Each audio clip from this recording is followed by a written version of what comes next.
our grandparents and our seniors have, spent the last 100, 200 years kind of molding this country and building, and most of Europe and a lot of the Western world, literally by hand. Which I think we've all got connections to grandparents and uncles and aunties and things like that, or great grandparents. And you have a conversation with them. It might be a slower conversation than we're used to in 2025, but there's really is a lot of wisdom to be taken from that.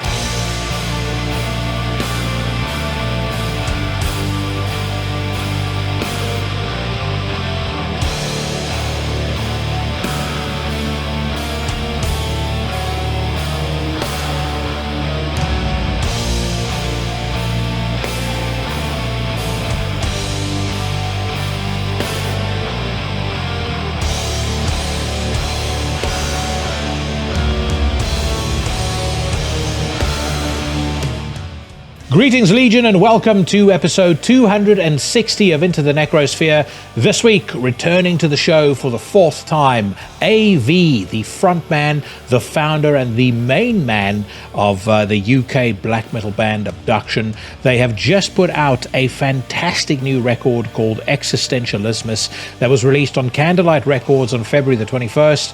AV was on hand to talk me through the making of the album, to talk about some of the stories behind some of the music videos you've seen recently, and we generally had a conversation about manhood, parenthood, and much more beside. It's coming your way very shortly, but before we get to that, I owe you guys some Unsanctioned Filth.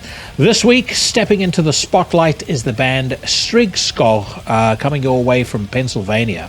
They've just put out a new EP called Slaughtered. From that EP, this is a track called Nailed to Pride.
Strixskog with a track called Nailed to Pride is our Unsanctioned Filth for this week. Hope you guys enjoyed that. Make sure you check them out on Bandcamp, link in the description to the podcast. And of course, if you are in an unsigned band, you've just spent your last cent on the best recording that you could possibly put together, then reach out to me on intothenecrosphere@gmail.com or hit me up on any of the socials if you want me to check it out. I've got a bit of a backlog, but I promise I'll get to it, and if I like what I hear, you will be featured. You will be entered into that Hall of Champions known as the Unsanctioned Filth segment right here on Into the Necrosphere. Friends, if you're not aware, you should be aware. I am a proud member, a proud associate of the Horsemen of the Podcasting Apocalypse, a group of men dedicated to filling your week from Monday to Sunday with the highest quality, most thought-provoking podcasting entertainment imaginable. We kick off on a Monday with Horrorwolf 666, brought to you by none other than Brandon Legion. Every Tuesday, yours truly casts hexes and slays poses on Into the Necrosphere. On a Wednesday is your first of two double shots. Wednesdays, we've got Everything Went Black, hosted by Sensei Mike Hill. We also have Iblis Manifestations, brought to you by Cheyenne of the band Trivax. Then on a Thursday, Sensei Mike Hill returns with Necromaniacs, alongside his co-hosts, the outlaw Mike Scondado and the Professor Jeff Kashid. Necromaniacs is always one of my very favorite podcasts of the week. They review new and old horror movies, the perfect way to get your weekend started. You dare not miss it. Also on a Thursday, and once again on a Sunday, we have the Reverend Carl Haikara, the Sinister Minister, taking you on a curated journey through the dark, the weird, the arcane, and the esoteric with his podcast, Soul Knocks. Make sure you are subscribed to them all. Also make sure that you stick around when I'm done talking to AV, because we have us a full-throated edition of the weekly news rant, during which I'm also going to be talking, or actually answering, a couple of the questions that you guys sent in for me over the weekend. Some great questions this week, some great new music to listen to, and we'll get to that later on in the show. One quick thing before we head over to Mean Street Studios for my conversation with AV. We had some technical gremlins creep into StreamYard. I'm not quite sure what it was. Our streams overlapped a little bit, so if you hear a few niggles that suggest to you that the quality standards over here are dropping below what you expect them to be, my apologies. If StreamYard keeps on failing me, firstly, the folks that run StreamYard will feel the sharp end of a beatdown. And secondly, I'll just figure out an alternative streaming platform or recording platform to start using. So my apologies in advance. I don't think it's going to be too distracting, but just in case it's there and you pick it up. Either way, sit back right now and enjoy as I welcome back to Into the Necrosphere my very good friend AV from Abduction. Are you back? Yeah, well, I've never been away. Oh, you're back. Well, you stopped moving. Okay. That Commodore 64 you're running this this on is letting you down, bro. Made of ancient. Your first ever appearance on this podcast, episode 5. Yeah, it was pretty. Yeah, that's right. We may have to feature a little clip off of that episode at some point on this particular episode, because it does all come to bear, and I'll explain why in a little bit. One thing that I'm unbelievably impressed with is, and I hope you know everything I'm about to say is it's all coming from a place of love. It's a compliment. You have developed and grown so much in the time that I've known you, both as a person, but I mean, as a musician in particular. And where that really, really hit home with me was I'd heard the first single that you guys put out of this new album, and I thought really good, exactly what I expect, high quality, gnarly black metal. And then Razors of Occam landed. And the first time I listened to it was when you saw my reaction on the news. Yeah, and I was just gobsmacked. I was like, "This is something that is, it's still very clearly your music, but like the level of musicianship and the amount you are exposing of yourself in the music is just on a, it's not just like a step up. It's a complete evolution. And you know, I think obviously we're a week away from when this record gets released, but I suspect this is going to be one that, if anyone has been sleeping on Abduction, obviously not me, because I'm in the know, I know what's going on, but anyone else who may have been sleeping on the band, I think they're in for a pretty pleasant surprise. I hope so. I really hope so. Thanks, man. Yeah, I saw your reaction with the Heathen Deity guys and stuff too. To that as well, yeah, to Razors of Occam, and yeah, it was a bit of a bold move putting that as a single, but I was like, nah, fuck it, let's do it. Let's just, let's show the world what it's about. So, and I like upsetting, purists a little bit now and again. So, stick the single with the big clean chorus on. Yeah, why not? I think there's still plenty for the purists to get into on that track, as there is on the rest of the album. Like, you're not. This isn't arch enemy, you haven't done like you haven't done a Cradle of Filth or anything like that. I mean, this is still there's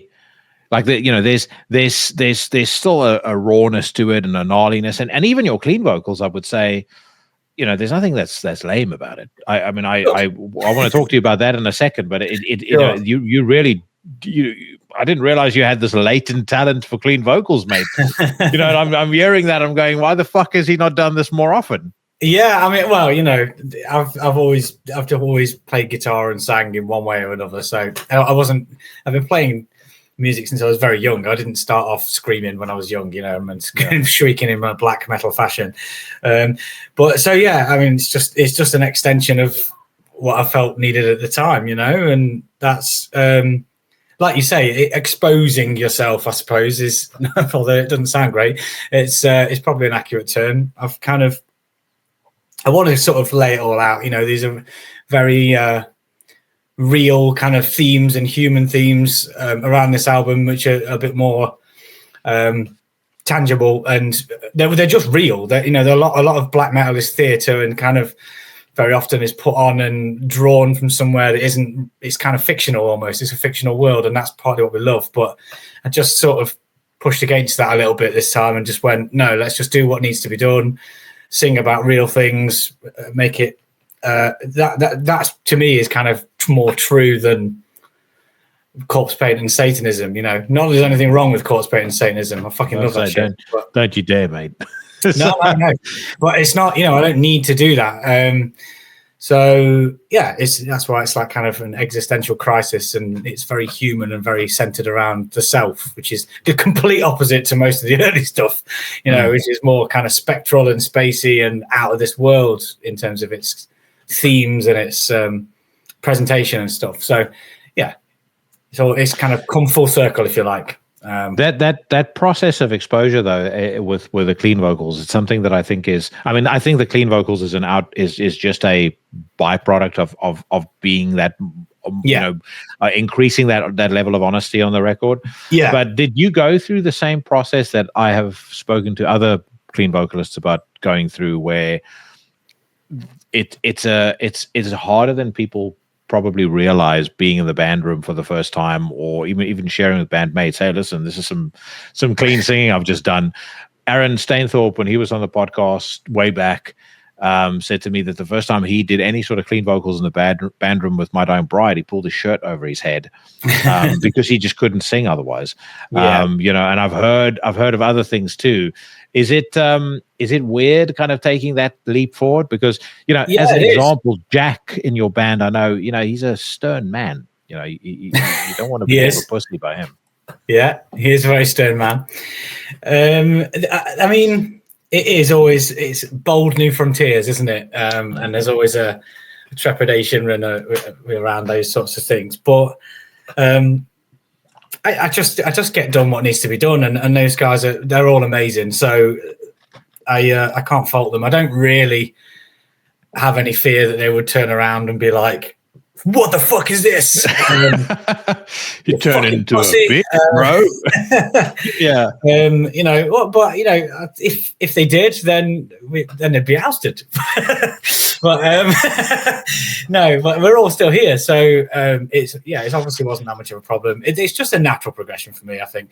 I get bored easily, as you know, and I kind of like challenging myself, and I like trying new things. And it's just part of that, really. There's plenty of bands out there that throw in bits of cleans here and there, and in other parts of the record as well. There are sort of half clean singing melodic bits in other parts and things like that too. But yeah, Razors of Occam is the big like harmony, big belting battery kind of Viking melody notes coming out. So that does stick out, definitely. But yeah, it had to be there, man. Just had to. That's what the song needed. So yeah, no. Yeah. I would completely agree with you on that. Now, I would also say again, how satisfying is it when you do take a risk like that to get the level of praise that you've received for it? Obviously, my praise being the highest praise, past that threshold, and there's other people that are telling you it's a great job as well. The most important praise is your approval, Jackie. So 100%. Thank you. My valid. You've received in Necrosphere validation. Everybody else can fuck off. So, but yeah. I mean that must feel really good. Like you've done something, you've put yourself out on the limit a little bit, and people just really embrace it. Yeah, of course that feels good. Yeah, and it's just like I suppose it's the same satisfaction as anything when you've made it before anyone's seen it. You're kind of like, well, how's this going to go? And then you put something out and people seem to like it, and you're like, oh, okay, it's fine. That's really good.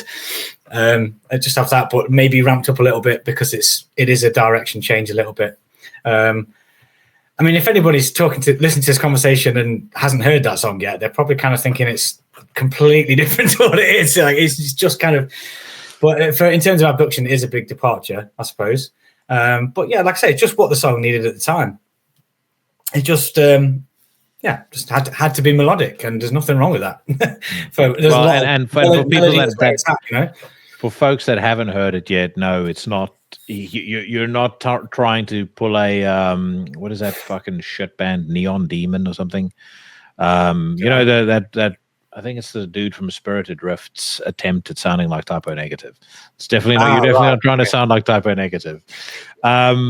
You also have with that song the very touching story of your grandmother in the music video. Yeah, which again maybe some folks aren't aware of. You wrote a really beautiful, succinct post about it on Facebook, but I did. Yeah, you tell it in your words. Yeah, sure.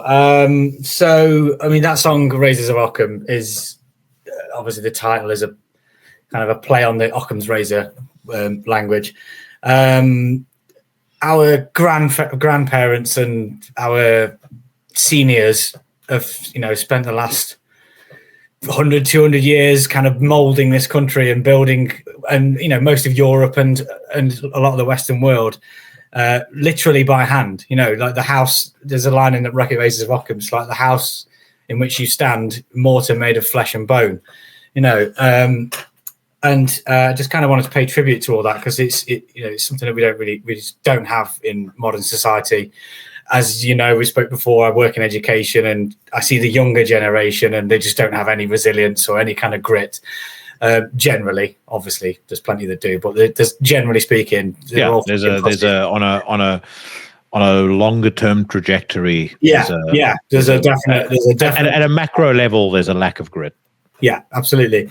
And I guess I'm somewhere in the middle, and my generation is somewhere in the middle because I'm kind of pre-digital age, but developed into the digital age. So anyway, that's what the song is about, and.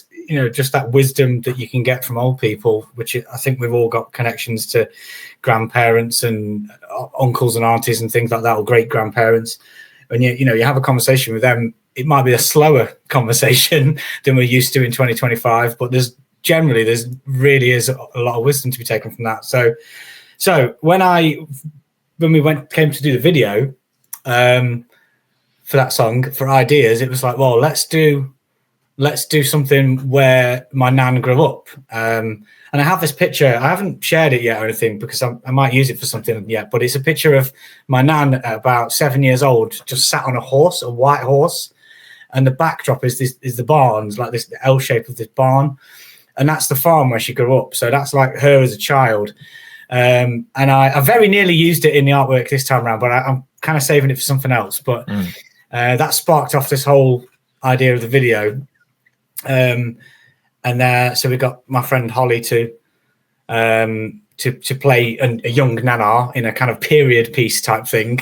And because she grew up on that farm, she grew up carrying water from the bottom of the valley up the hill to the farm, to wash her hands, to cook, to do anything with, just the simple fact of water, and having to walk 2 or 3 kilometers and then back uphill with massive pails of water. Like, you can't imagine anybody this day and age really having to do anything like that. No. And this is daily work. This is just how you existed back then. So, one example of the grit, but there are thousands of examples every time you talk to these people. So I wanted to portray that in the video. Anyway, I wanted the video to be that, but I also wanted my nan in it to be sort of remembering, like she's here in 2024, 2025, thinking about how life has changed and how society has changed, and remembering the past. And she's wrinkled and old and 94, but she's kind of those wrinkles tell stories, and it's a really important thing to, I think, capture. And so we did that, and I managed to get my 94-year-old nan in the video, which is quite a task. And sadly that was in September, and then sadly she died a couple of weeks ago. So I have this kind of lasting legacy of her now immortalized on YouTube. Which, if you ask a 94-year-old about the internet and YouTube, they haven't got a fucking clue what you're talking about. Well, I mean, I would assume if you ask her about black metal, she's going to go. It was quite a difficult. Something's wrong with the radio, son. Yeah, exactly. We have her funeral is next week, so it's all kind of a bit still up in the air at the moment, with a bit raw, but I don't mind talking about it. It's fine. So she just made her peace and passed away. She'd done everything she wants to do in her life, including being in a black metal band's music video right at the very end. So it's kind of tragic but quite sweet. I think it's I really mean this. I think it's a really beautiful way to remember somebody. The way that you did it, you kind of pay tribute to her in exactly your own voice. And again, it's it's as you say, there's a sadness to it, but thank God that you had the opportunity to actually do that before she passed away. Was she ever familiar with your music? Did she hear anything that you had done? Not Abduction, no. I mean, she's seen me as a child playing guitar and doing things with family and things like that, so she knows it's a huge part of my life. I mentioned it in the post, but I was just trying to, on the shooting, I was trying to explain to her what this was for and what she had to do, and she's all there. She was all there, like she didn't have dementia or anything like that. She was. To 94, she had all the marbles, and she's got quite a quick wit actually, but she just didn't understand the internet and what this music video thing was for, because it's so far removed from anything she really understands about the world, which is kind of the point, She just looked up and went, "What will you do next?" And it was like, fucking touching, like she doesn't understand, but she still wants me to just pursue this and do the best I can with it, so it's an odd thing to juxtapose with aggressive music, but also the context it's about the human side of these things. So I agree. And I don't have any shame in touching on that. It's kind of what the record's all about. So I mean, I'm so glad and so privileged that we managed to do it just before she died. yeah, that's the story of that. I mean, again, for context, rough math suggests to me she was born in 1930. So, you're talking about somebody who experienced the Second World War and the aftermath of the Second World War in Britain. And, if ever anybody wants a sobering experience, I personally think youngsters in this country should be taken on that tour every single year. But just go to the Winston Churchill War Museum they take you through the bunker, and you see everything about how people used to live in the London Underground. But I when I was there last, I was watching one of the exhibits, and I sat there thinking to myself, like, just imagine what it was like to live with that fear of hearing those Stuka aircraft coming, that had that like really whiny sound when they coming over London and just like bombing all the time. Yeah, it's crazy. I mean, I can't imagine living with that degree of stress. Like, none of us know what that's like, unless we're, God forbid, from some sort of war-torn hellhole. But none of us have experienced anything close to that. And she lived through it. Yeah, exactly. I mean, she was quite young she was very young during World War II. But one of the last times I visited her was she was in a home right near where I live, not even far from the farm. She never really moved very far in her life where she lived. She traveled around lots because my granddad was in the forces. So she's got a really, really she had a really broad worldview. But she'd be talking about where the home that she was in was actually like was kind of stationed with some Americans and some Italian prisoners of war. So her bedroom in a old folks home is like even has that story behind it, so it's all these stories are still kind of in the buildings, like when she speaks to the right people, and that's kind of all. I live where I live now. That all kind of comes out and haunts me, those sorts of things all the time. You don't get that in the city. You don't get that in where I've lived before. But she's she lived through a lot, man. She lived through the Cold War. She's lived through everything after that, through rationing. And the point that you made earlier about having to go and fetch water. I mean, there was a period of time. Yeah, 100%. But there was a period of time when people still had to use outhouses. Like I'm 100% sure she would potentially still remember that. She also lived through the 60s. Yeah. Through the 70s. I do sometimes, like, I'll watch something like Once Upon a Time in Hollywood or Mad Men, and I'll go, there's a part of me that wishes like I was alive in that time. It looks to me like a fucking brilliant time. Especially Once Upon a Time in Hollywood, like where you see Brad Pitt cruising down the street with in his car, not a fucking care in the world. It just feels to me like the life to me feels like it was a lot less complicated and a lot less full of bullshit. Like, I know our quality of life right now is a lot better. I think, there's so many advances to our life that makes it exponentially better. But I would love to have experienced what it's like to live in 1968. I mean, to have a time machine, yeah, of course. Which decade would you choose? 60s. Definitely 60s. Yeah, definitely 60s. Fair enough. I feel like I would choose the 70s, but I don't know. It's a tough one. I'd like to see all of the 19th and 20th century, on a visit, flying visit. But and just when you compare all of that we've just talked about with what the youngsters today have, so it's just a fucking. It's not even a contest, No, there's a lot of simpler time, like you say, but a lot more stress. Just from living is stressful, and we have like children now that will complain that then they have to put their hood down. They can't walk around with their hood up in class and things like that. It's like you're infringing on my freedoms or my, you got their cell phone taken off them in class. I will take no. You're addicted to this fucking opium machine, So it's a disparate fucking jump between them two generations. So I think it's important to pay tribute to that, and that's what I've done with most of the album, really. It's also, just as a comment on what you mentioned about the, where you live now, and that you don't necessarily get this reminder of things. You don't necessarily reflect on things in the way that you do in a city. That is also 100% true. I find, even if it's a few seconds slower in terms of the pace of life out where I live, at least the people that I bump into, they are somewhat more conscientious and conscious of these sorts of things.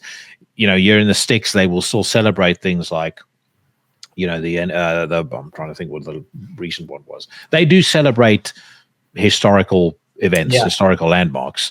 Yeah. In London, you got people that deface Winston Churchill's statue and act as though he was the worst man on the face of the earth. Yeah. And you look at it as, by the way, apologies for that. That's the dog practicing her blast. Right. Her blast beats on the door. But yeah, they deface the Statue of Liberty and not Statue of Liberty, sorry, the statue of Churchill, and act as though he was the worst man on the face of the earth. And you look at it and you go, if it weren't for him, there's probably a better than good chance we'd all be speaking German, or not. We wouldn't have existed. Yeah, exactly. Yeah, and that is where you live is a big deal, because if you do live in the city, then you're sort of squashed into this rat race, and whether you like it or not,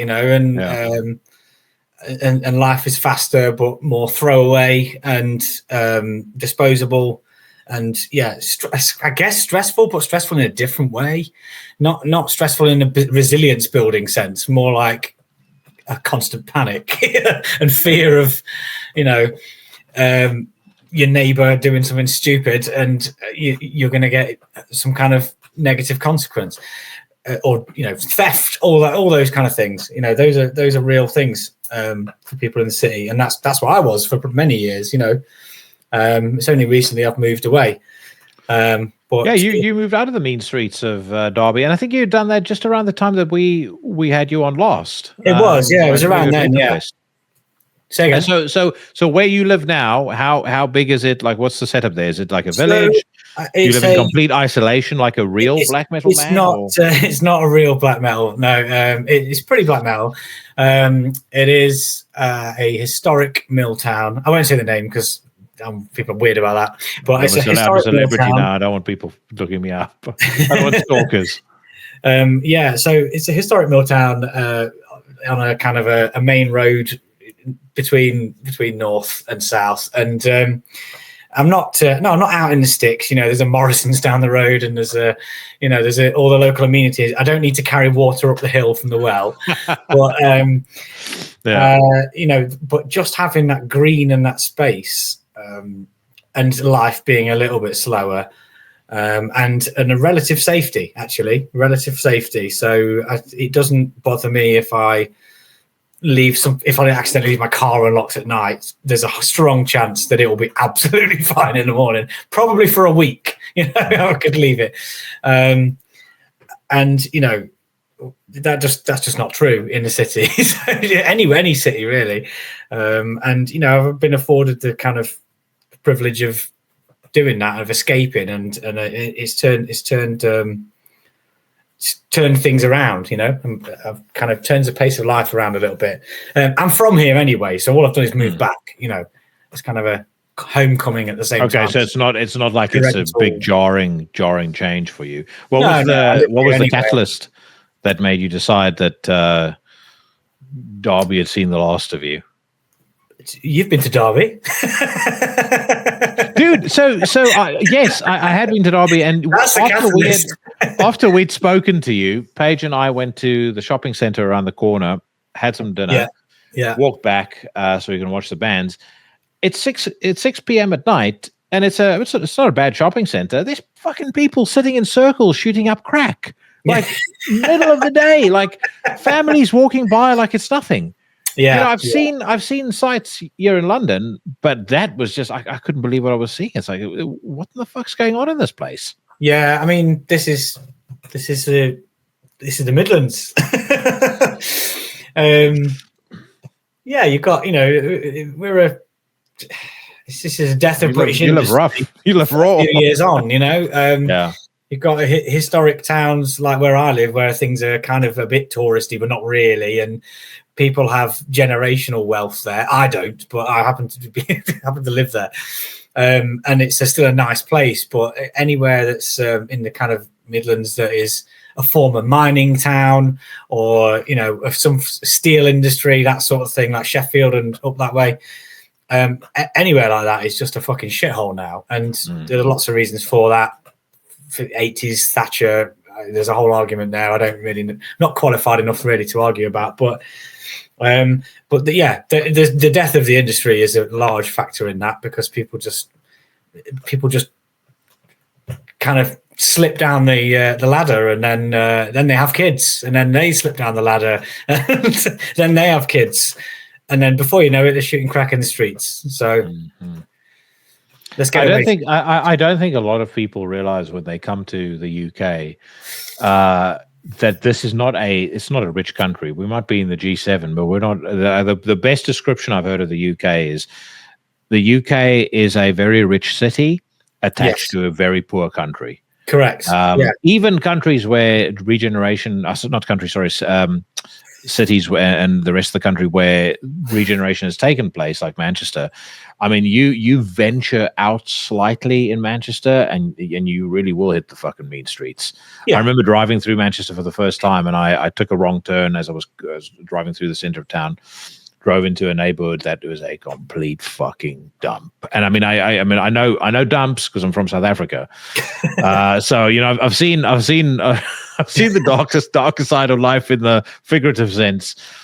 But man. And Derby was the same. And there was nice stuff there. The shopping center is really, really nice. But as I said, this wild scene when you walk out there.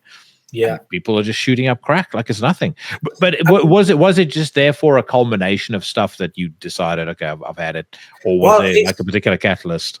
Yeah, I mean, no, the real catalyst is that I have a child, and that is the most important thing. So, I worked in the city, we lived in the city, I teach in a city school. We spoke about this before, and I'm looking at him a couple of years ago, and then going to the youths on the fucking playground who are carrying knives, and then you walk in the street, and then it's full of drug addicts and homeless people and people who are destitute, and you go, well, hold on a minute, if we stay here, that's 10 years time, that's 20 years time, that's that. I'm not saying that I would let him get like that, but that's that's the people he's going to hang around with, that's the people he's going to associate with, those are going to be his peer aspirations, and which are not really aspirational at all.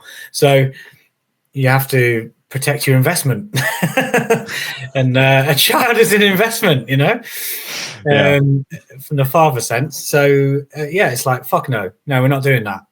Let's get out. And what do we need to do to get out? So it's a long process, but we figured it out, and and this is where we are. We just moved back here. I like, and I very much respect that thinking, though, because not a lot of people do it. Now, again, also not a lot of people potentially have the means or the opportunity to do it. But you are 1000% correct. Around being, I think, having a degree of concern for what influences may enter into his life, because as great of a parent as you are, I think that adage of we're the average of the 5 people that we spend the most time with, it 100% rings true. Yeah.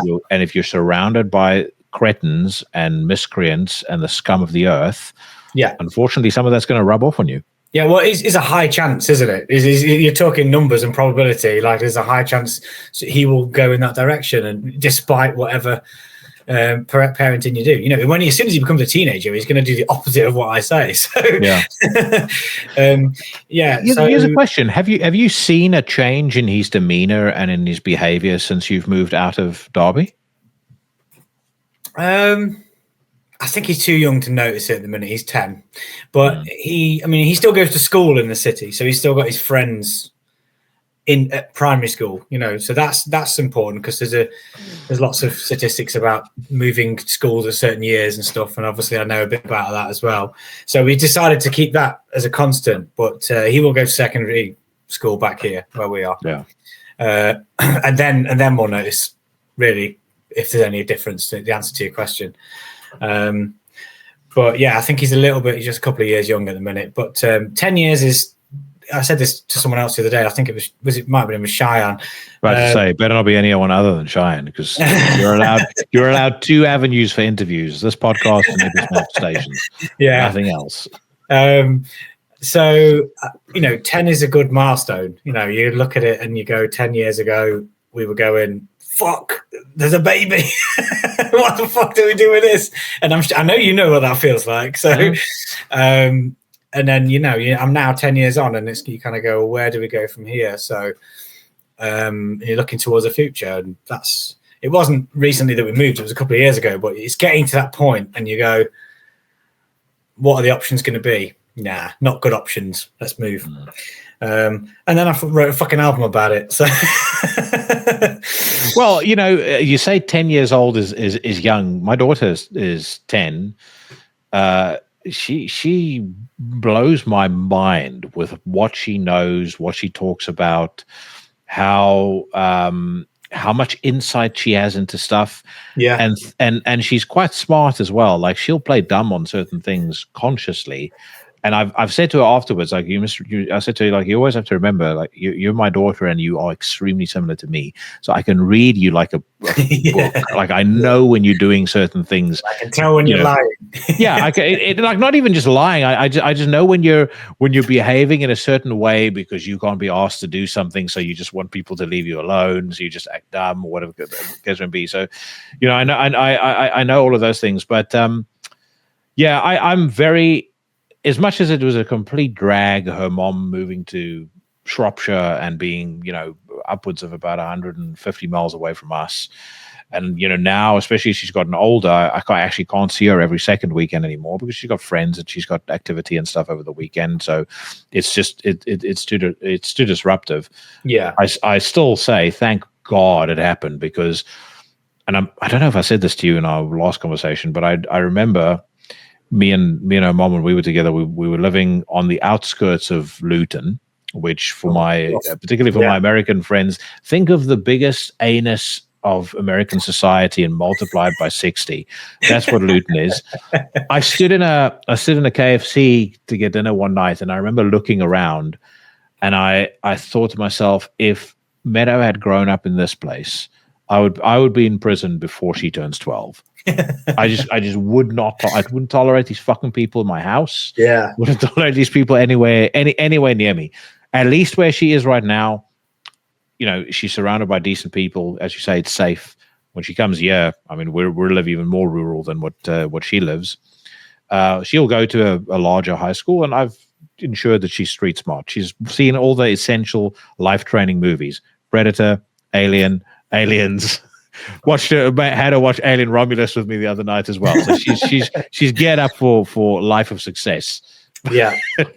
But yeah, it's wild at the age of 10. Like I try and think back to what I was like at 10, and I'm like, was I this fucking sharp and on the ball with things as what she is? Yeah, I don't know if I was. Not a 10, no. Yeah.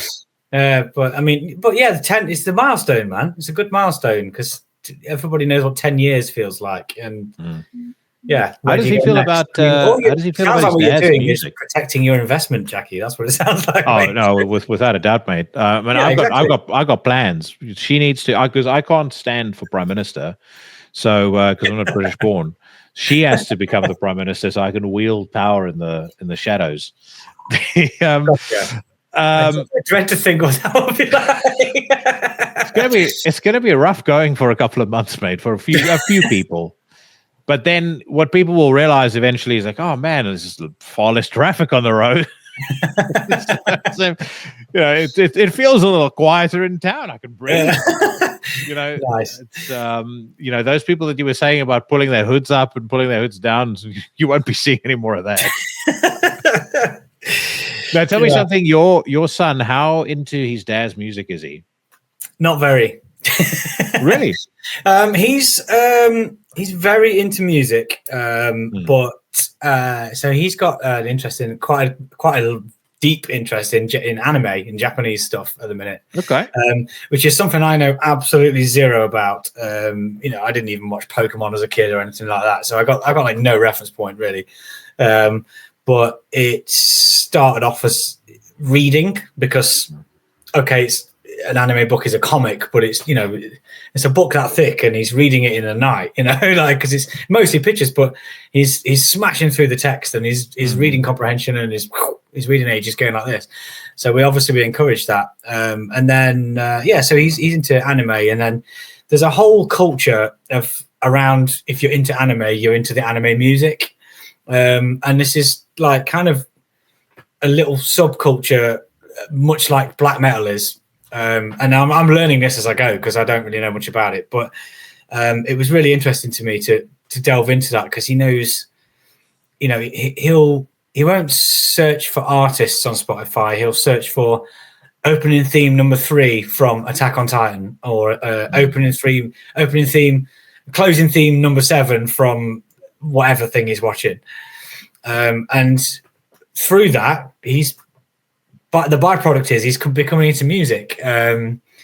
So I think we're a bit old now, mate. I think that's what it is. And I think we don't know how to consume music anymore. Yeah. I think there's a new generation who consume music very differently to us. And that's all reinforced by the stuff I do at work, and I see these kids, and they are into music. They've got massive playlists on Spotify, and they'll talk to you about it for days. But I mean, we don't know any of it, but it's legitimate music played by real musicians on real instruments, and some of it's a bit campy, and it's a bit like power metal, but a bit cheesy. But if you think of the Power Rangers theme tune, and then make it Japanese, like it's a Dragon Force, but a bit there.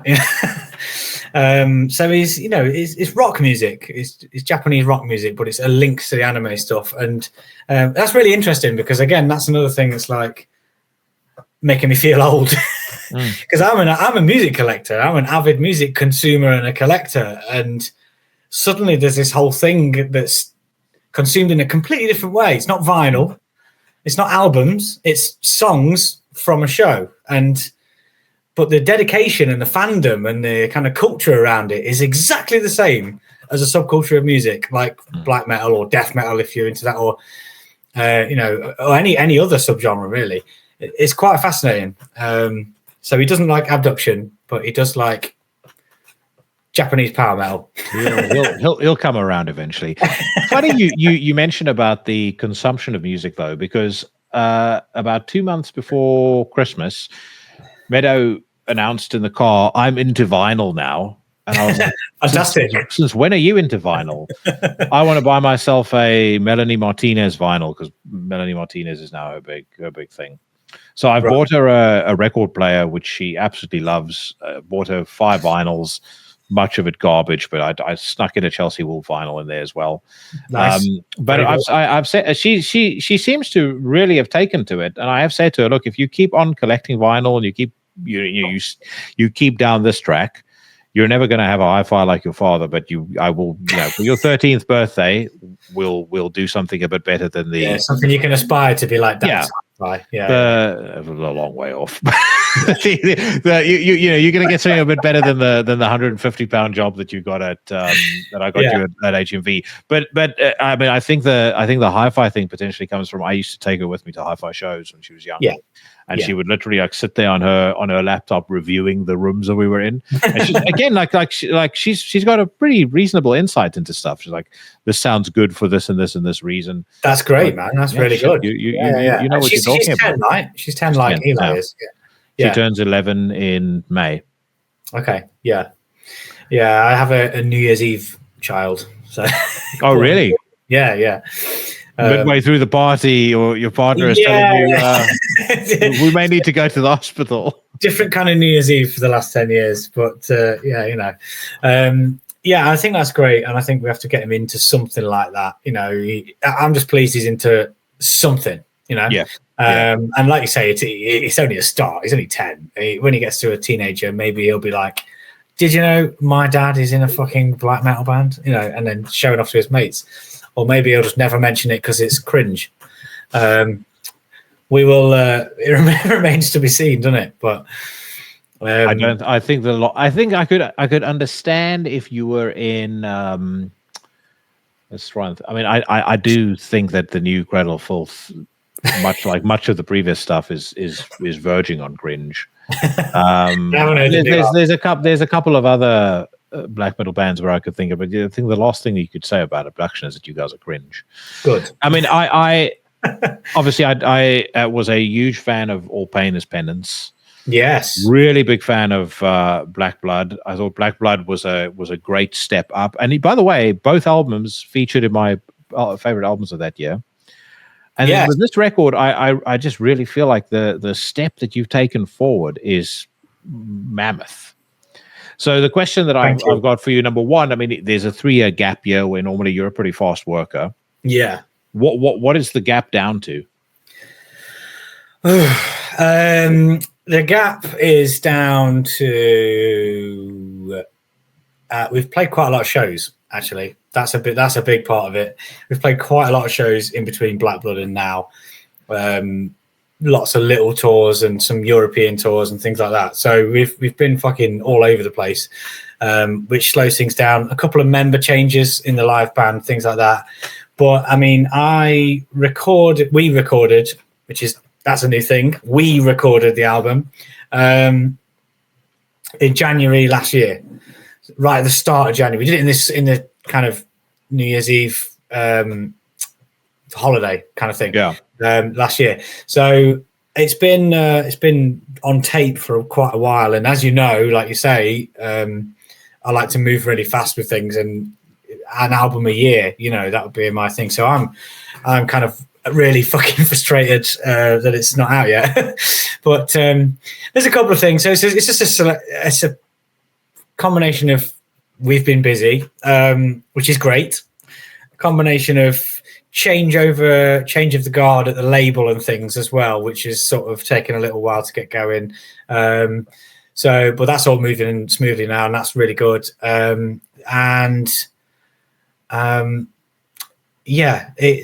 was the third thing? Yeah. The samples, right? Yeah. So there's been some. The couple of samples on the record. One of them is not there anymore because I couldn't figure out a way to make it okay.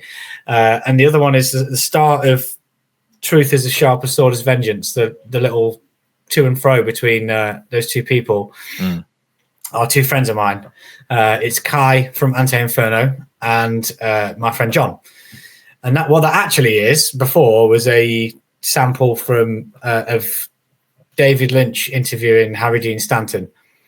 But we had a huge. We almost had it to press, and I had a test press and everything, and then all of a sudden, through the Universal Music sample alert system or whatever it is, was a big fat. You can't have that. It's not approved. Not even an interview. I mean, like it's not like you're. Yeah, it's just something from it's not like you're. It's not like you're taking copyrighted material off a a movie or something like that. Like maybe I can get that, even though even that to me is a bit lame. Yeah, but just an interview clip. Yeah, it's crazy. And we were, it was all systems go, and it would have been out kind of late last year, autumn time last year. But unfortunately, that flagged up, and then it just kind of threw a spanner in the works of the whole process and the campaigns for these things and all the rest of it. So. So I've got a test press with the original sample on, which I'm sure will be sought after by somebody, but it's not for sale, just so you know. Yeah, I'm anyway, the way around that was to recreate those words with two people that I know. So we've got some people I know involved, because that sample is actually really kind of important in the start of that song. It just kind of sets the tone of the mood of that song. And and it's what's weird is that's at the start of the song, and then later on there's a Charles Bukowski quote, and that was fine. And it's these are all stuff from YouTube, so I don't know how it works, but we have to do as we're told in certain situations. We grudge massively, but sometimes I have to shut up and get on with it. You've got like a, I don't know if YouTube has it themselves. I think TubeBuddy, which I use for the podcast, that has it too. It's like you've got like a copyright checker. Yeah. I never use it because everything, I mean, none of Yeah. my episodes have any sort of monetization because it's all I'm using copyright material all the time. But it's I mean, it might be worth running it through that. But again, it's so fucking stupid. You wouldn't think that they're going to make a big the samples on Black Blood and other albums. This has never been an issue before, so it was a big thing. It was a new thing for me. It was like, what the fuck do you mean? Like, come on.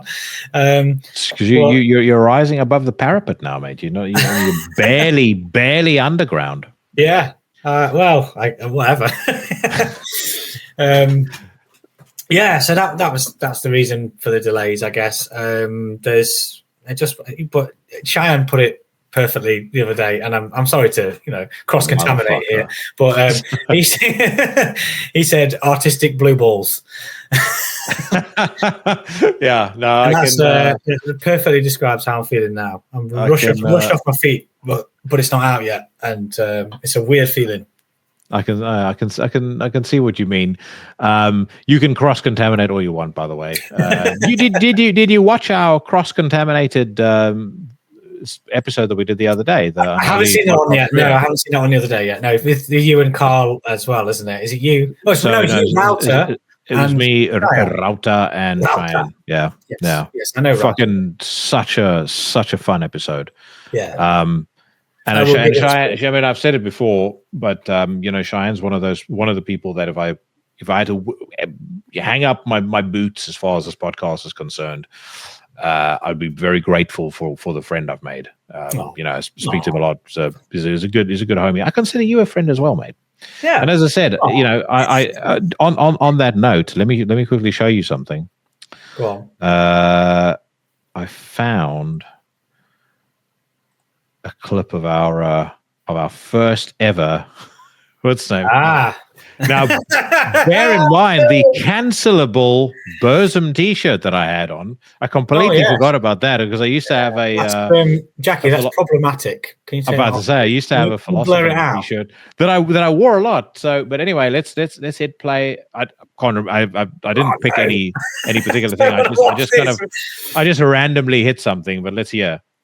Okay. Vocals are like up here, and the guitars are down here, and the drums in the middle. It's just so unbalanced, but that's got a charm about the album that I just fucking. Well, it's like Bells in the North is like that. I mean, there's parts on that album where the drums are completely out of. I think we were talking about fuck ups on records, and weirdly enough, that was episode 5 and probably episode 255. I was still talking about Battles in the North. I just thought I would show you that, and also just to say, how much I appreciated that back then when there was nobody listening to the podcast. You were willing to come on. Hey.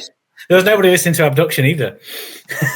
I was a big fan, always a believer in the band. But no, I appreciate that you came on the podcast back in those days. Yeah, that's cool. I didn't realize it was quite so low on the list. I thought, did you say 5? Did it say? Yeah, episode 5 was the first crazy. one we did. So we did episode 5. I think episode like 76 or something. Yeah, there's one in between, and then episode 190. We did a face to face. I think. By the way, I'm finally going to break my Abduction live duck later this year at Fortress. Fortress, yes, of course. Now, here's what I'm going to say to you though. What? We're friends now, but if I go there and I don't hear Convulsing at Baalbek in that set, mate, it's gonna get rough. Can I interest you? It's gonna be a rough night. In a part 2 instead of a part 1, because that's the part 1. The part 2 is vomiting at Baalbek. That's the link. Yeah, because we've got to do that whole show is the new album start to finish. With Convulsing at Baalbek as the encore. Good with me. No, you know why I'm just so partial to that song because of that. There's that one bit where you kind of slow things down, and I think you sing something like "To Begin Again," and I just fucking love it. That was the first thing that properly hooked me into Abduction was that song. That is deliberately repeated, but slightly different on the new album. That very moment that you're describing, because. There's lots of up my arse writing reasons for it in terms of themes and stuff, but it's just a fucking great moment, and I wanted to do a reprise. I don't think people do reprises enough. I did run the risk of people kind of going, hold on a minute, we've heard this before, but it is different. But yeah, the lyrics kind of change. So it does say to begin again, but on Convulsing of All Pain is Penance, it's more about I can't remember the fucking word is beforehand. The words are beforehand, but it's about wiping the world clean and starting from fresh, wiping the slate clean with a flood, and then to begin again. And then on Vomiting at Baalbek, which is the final track on the new album, that very moment is about wiping the fucking basically the scum of the earth that don't deserve to begin again. That's the kind of change. I probably butchered the fuck out of that, but yeah, there's a little change to it, and the chords are slightly different and stuff, but it's basically the same moment because it's it's a righteous moment. So I wanted to do it again, and fuck anybody else who can tell me I can do anything else. Just getting back to the band members, you kind of hinted that this is the first time that you guys have recorded together as a band. Because I mean, obviously, again, if anyone goes back and listens to that old episode, you were a bedroom man, a basement man. Yeah. But I mean, the lineup as you have it now, with the exception of Ed, who is quite a recent joiner, you guys kind of more gelled and more settled. And are you digging that interaction or that dynamic of having actual bandmates to work with, play with? Absolutely. With? Yeah, absolutely. It's been like 4 or 5 years or 6. I don't even know how many years it's been since I played solo live. So from the live point of view, it's just that's the band now. That's it. It's not like me with some live session musicians. I don't go to. I know a lot of. I can think of a few bands. I won't name any names, but where it's one guy, and then if they have like a European band and then a US band, and and if they're touring somewhere, they'll choose those guys, and they might be like a revolving door of people as well. That's what happens when you have criminals in your ranks, mate. You don't have a choice. I think it's just money, to be honest. I think it's down to money and flight numbers and things like that. You can have this person fly to the US and then employ a load of Americans to play your band, and vice versa. So I don't want to do any of that shit. No, these guys are they're in the band. That's it. And we've been on tour with Bootsa. We've been around Europe with Anti-Inferno. We've been around Europe with Ulcerate. We've done fucking loads of festivals and all the rest of it as well. Like, they're the band. Like, that's it. There's no question about that. So when this time round, when it came to recording, it was still my demos and my music and my creation, if you like. But it had to be those guys on the recording. So yeah, it's only fair. Like, it's the least I can do, We're not in a position where I can be like, here's your session fee. And I don't really want it to be like that. Yeah. Sorry, this is black metal. It doesn't work like that. But yeah, so it's like, do you want to come along for the ride? Which I've said before. And they're happy to come along for the ride. They've done that for a long time now. So it just absolutely makes sense that it's their guitar tracks and their drum tracks. I should also mention that Ed actually plays on All Pain is Penance. He's the drummer on All Pain is Penance and A Crown of Curses. But I remember now you were talking to me about. Yeah, it's a little bit convoluted, but generally speaking, the live band is now all on that record. So that's the first time that's happened, and I'm really pleased with it. I still do. I like the look of the band on stage as well. I think you in the mask and the outfit with the dudes around you, it looks very cool. And one thing that I will say, just because because of my pro wrestling love and pro wrestling upbringing, showmanship and a dynamic on stage is incredibly important to me. I think Jack looks so fucking cool on stage. I think he's just he has a presence on stage that complements what you do in Abduction extremely well. I thought that from the second I saw him on the what's the song called? The Kurnos. It was the Kurnos Crown the music video from the last album. Yeah, I just thought, man, he looks like the hardest dude on that video, and I think on stage from all the videos I've seen, and again, looking forward to seeing you guys play properly. Yeah, but he's just got the perfect presence for what Abduction does. Amazing. Yeah, I agree. That's that's one of the reasons why he's in the band. He's a fucking dude. He's not the most terrifying guy, even though he looks I've met him. I mean, he's a lovely dude. I mean, I was kidding around about him being a stern man. He looks like a fucking prison murderer or something. He does.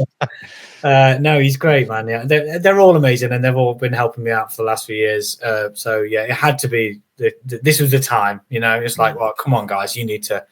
Do you want to play on the record? Is the first question, and the obvious answer for them guys is yes. And yeah, that's just how it worked. It's much more than it just being me in a bedroom project now. It is the band, So I don't really know what I was doing. I didn't really have this as a plan when I started or anything. I literally just made a demo tape. I was literally just, let's just throw something together and see what happens. And this many years down the line, it's like, okay, this is actually like, you have to run it a bit like a business a little bit now, and you have to consider these things and don't say yes to everything, make sure things happen in the right way. And well, I was going to say, it's way out of line. It needs to stop. we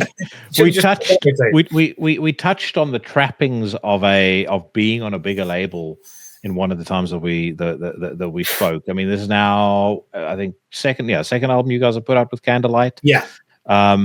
For a roustabout who is freewheeling and likes to do his own thing, how do you find having that structure around you when it comes to your art, when it comes to the band? It's a bit of it's push and pull is what it is. I obviously like that we're on Emperor's record label, I think I said that before. And all the benefits that brings. The album's going to be in fucking every HMV in the country. Like that's great. That's obviously that's great. I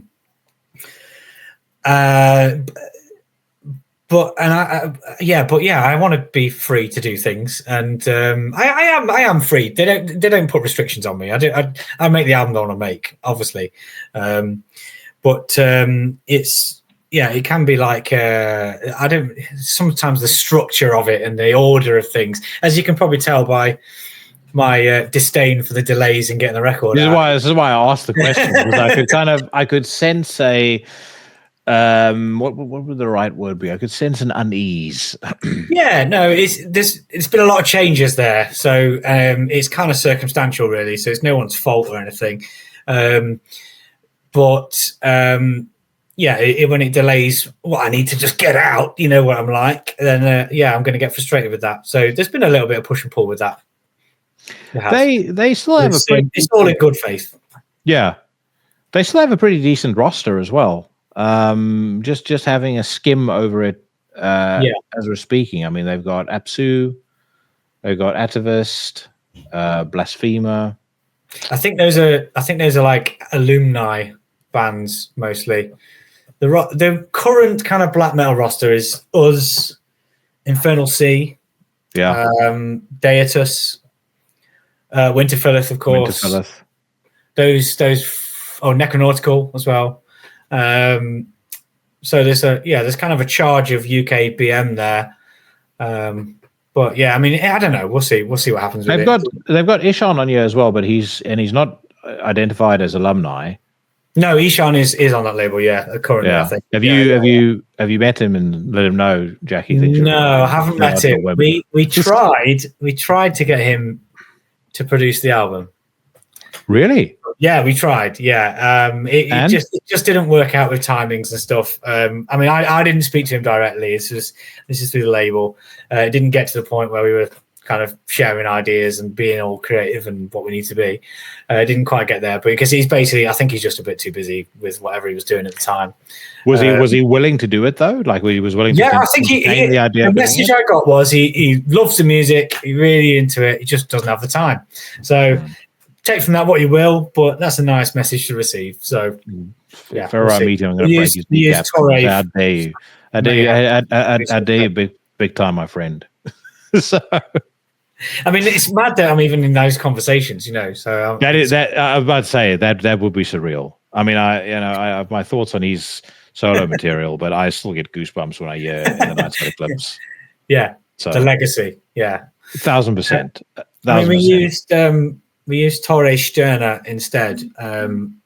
Not instead, like, you know, what we chose. We had a few people in mind. Torre is the producer of he's Mayhem's live sound guy of recent years, but he's produced the last 4 or 5 Watain albums, and I mean, if you look on Metal Archives, his production credits are about 7 pages long. They're fucking massive. Enslaved, I think, like loads and loads and loads of stuff that's really high tier stuff that sounds very different as well. So we ended up we chose Torre instead. We thought it would be a bit more appropriate. And he has a knack for anyone who's seen Mayhem live will know this. They always sound top notch when they play. Yeah, I mean, nowadays they do. Yeah, absolutely. I mean, I don't know what it sounded like in '93 or whatever. I'm sure in the old days it wasn't the case, but they sound sensational when they play now. But he's really dialed it in with the sound he's given you guys. Like it's raw enough, but there's enough high fidelity there to make it all sound, you know, everything sounds clear. I think the conversations we had with him was, in terms of like guitar tone, was like Morbid Angel Covenant guitar tone, which is like a departure from what we kind of sound like, really, a little bit. So it's a Marshall valve amp with a tube screamer. I think it's an old fashioned way of making death metal sound that's not too fizzy. You know, we wanted that sort of throb and grit from the bottom end rather than the kind of hiss and from the top end. So and that was the first, like literally in the first conversations we had with him, you know, he's like, I'm thinking about this, what do you think? And he sent something back and we were like, fucking hell, yeah, perfect, that's what it needed. We didn't realize. So and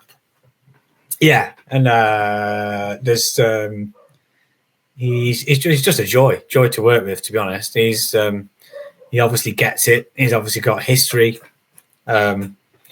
He knows the genre. He's got the pedigree to be able to contribute. But even if you had no knowledge of that, like, he's just a dream to work with, and I highly recommend him with anybody. Super quick, super friendly. If you're trying to suggest something that he doesn't think is a good idea, he'll fucking tell you, which I always respect. You know, don't lead me down the garden path and then tell me I've made a stupid decision. Tell me if I'm doing something stupid. Well, this is also the byproduct of somebody with a growth mindset, is that you're open to learn, you're open to hear feedback. Because I think this is something that, for both established bands and newer bands, it's the worst thing you can possibly do to yourself, I think, to self-produce every single thing that you do. I get, you don't always, I get you might not have the money to do it. At the bigger end of the spectrum, though, you clearly have the money. You just think you know how you think you know what's best for the band. But the reality is, you need to have somebody in that room who's willing to tell you that idea is not up to par.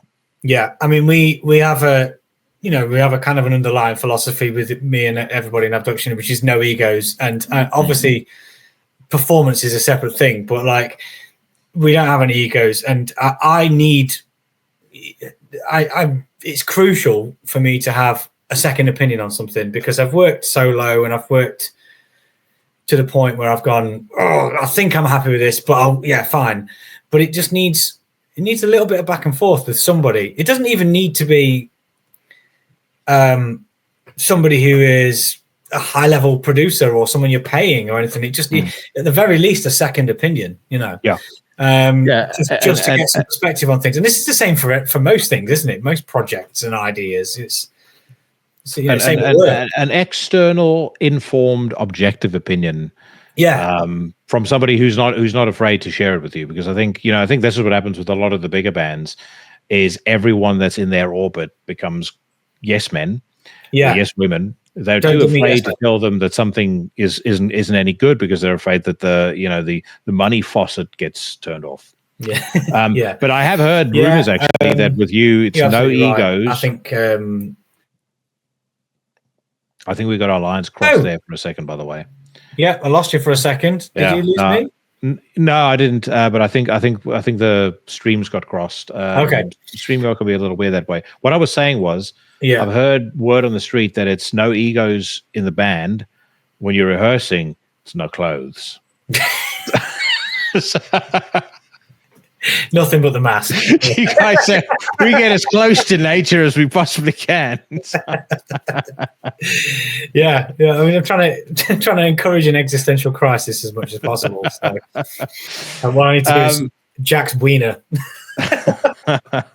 How was it going out playing with Ulcerate, by the way? Amazing, absolutely amazing. Those guys are the nicest, most helpful, most easy to work with, and a bunch of dudes who are also the most incredible musicians. Incredible. They're lovely. They're absolutely lovely. We only had 3 shows with them, and then we did a couple of things on the way back, kind of as a loop. But I'm very, very pleased that we got the chance to do that. They very, very nice dudes, and absolutely fucking incredible every night, flawless, and not just flawless like they can just recreate the record, because they can do that, like that's fucking bread and butter to them, but flawless in a sense of they get to the end of the set and this is going well, should we do another one? They'll come off. Should we do another one? Yeah, what do you want to do? This one? Yeah, sure. Just throw it out there, and that is also flawless. Yeah. So they can improvise, they can play to the strengths of the night, and build on that. Flawless, man. Really, really nice dudes, and I wish them all the success that they are receiving. I've heard that from anybody who's played with them, is that as a musician, when you go out, and this is why I asked you, when we go out with them, you actually learn just from observing them on stage. Yes, absolutely. Learn and feel exceptionally intimidated by how fucking tight they are, how good they are. Yeah, you sink or swim. You either learn or you throw your instrument away. There's no in between. So, 2 more questions, I'm going to let you go. Question 1, what are you guys doing touring wise? I mean, I know you've got Fortress and probably a few other dates, but are you doing anything? Oh, this is rubbish. I don't know what it is. There it is. It's that rural internet, mate. Are you guys going on tour? Are you guys playing? Are you just doing one-off shows? Like what? And we have so we have a few things in the calendar. We have 3 dates around the UK with Infernal Sea, like a co-headliner thing. In March, so Glasgow, Birmingham, London, I think, something like that. So top, middle, bottom. We fly out to Estonia tomorrow. Actually, we're going to Howls of Winter, which is a fucking incredible festival, by the way. I saw the lineup for that. It's tasty, mate. It's pretty underground, but it's extremely cool. I went there last year as a punter and kind of made some friends and things, and very, very interesting part of the world. And if you're interested in broadening your perspectives as a bubble Westerner, that absolutely you should go there. So that's literally this weekend. We have Fortress, which I'm sure will be incredible. I'm just excited about it. I'm just trying to figure out all the pieces of how I make that the best we can be. We go to Barcelona with to play with Barrett. Oh wow. And Blasphemy, Cheyenne's going too. He's on the Friday. Yeah, I was about to say that sounds like I know Dryvax are going, and I was like, is that the same show? That's right. Yeah. So we'll be hanging out in Barcelona. You should come, man. It's a great fest. It looks amazing. When is it happening? It's May the 9th and 10th, I think. You know what? I might be in Munich around that time, which is why I hadn't initially. It's the hi-fi convention. It is. Never miss that, mate. No, of course. So there's that. And then we're just working on some stuff for the kind of autumn, winter at the minute. But a couple of festival appearances and things like that. But we're not doing any big tours. We did loads of touring last year.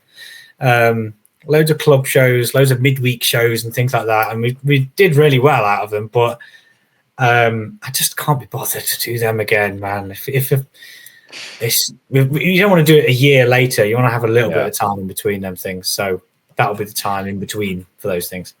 I picked up on something that you just said there about making sure that Fortress is the best that you can make it. Yes. As a musician in a band that's kind of the profile that Abduction is right now, when you're going to be sharing a bill with Aklis, Ruim, Ulcerate, Agalok, the band, the list goes on. Yeah. Does nerves ever enter into it, or at least like a sense of like we really need to make sure we're on form here? Nerves is never an issue. Nerves, I get excited because this is what I know how to do, and I don't.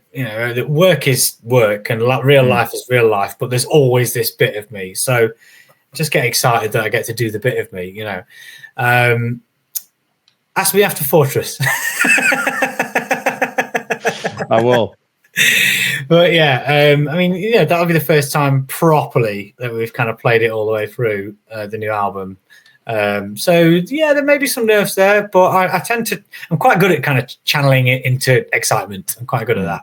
So, there's only so many times you can be stood in a fire exit of a working men's club that's now a rock bar with shit on your face and some fucking bones around your neck, and you kind of look and you go, what the fuck am I doing with myself?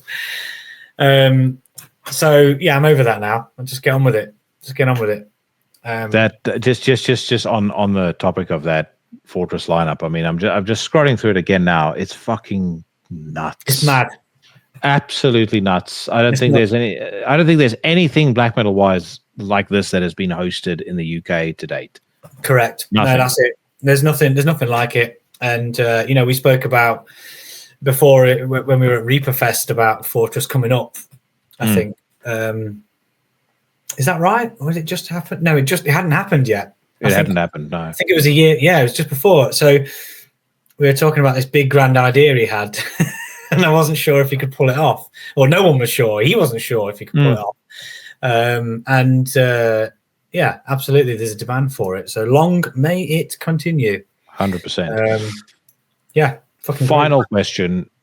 The Abduction in France, who put out their new album last year, when are you going to fight them to the death for right over the name? This is an open invitation. I'm going to use this platform right here. To say anytime, any place. You got Jack on your side, mate. Come on, bro. Let's go. Yeah, 100%. Brother, what a pleasure catching up with you as always. And genuinely congratulations on a phenomenal album. Cheers. I was hating on people 2 weeks ago for saying that Rivers of Nile is album of the year 2025, but I will be shocked if this record is not at least on the Into the Necrosphere top 30. Yeah. We'll see how the merchandise, the money and stuff that comes my way. We'll see whether or not it goes any higher than the top 25. Yeah, let's find out. Yeah, but no, dude, I've loved everything you've done, and I think this is your best work to date. No, you've always been clearly episode 5. You've always been a supporter, man. So yeah, obviously. Thank you very much is the only thing I can really say, and then maybe slip you a t-shirt in the post or something, but we'll see. You're talking about number 21 now, mate. If you're watching your t-shirts, that guarantees you number 21. No, I really appreciate it, man. Thank you very much. All right, my man. Yeah, good to talk to you again, man. Thank you very much. For sure. Take care of yourself, and see you soon.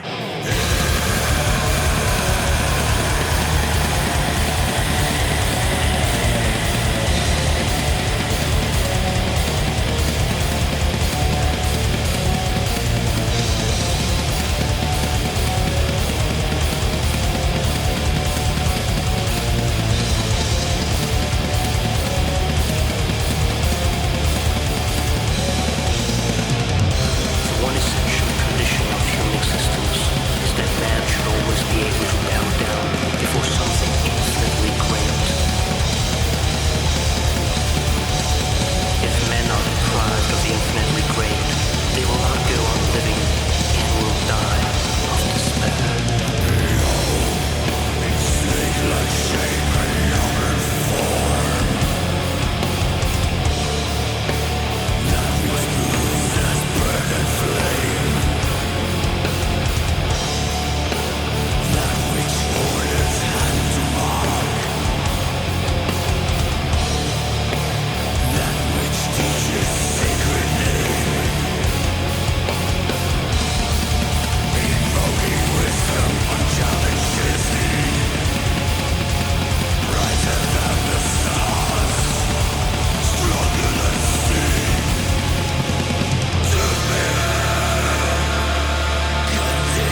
Pyramidia Liberi, bookending probably, or actually not even probably, definitely my favorite conversation with AV that I have recorded to date. Like I said at the top of the show, this is the fourth time that young rascal, that young scallywag has been on the show, and it is always a blast catching up with him. I hope you guys enjoyed that conversation. Hope you enjoyed that song.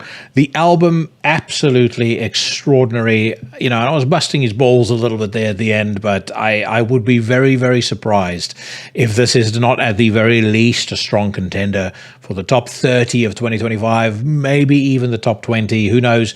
Could be higher.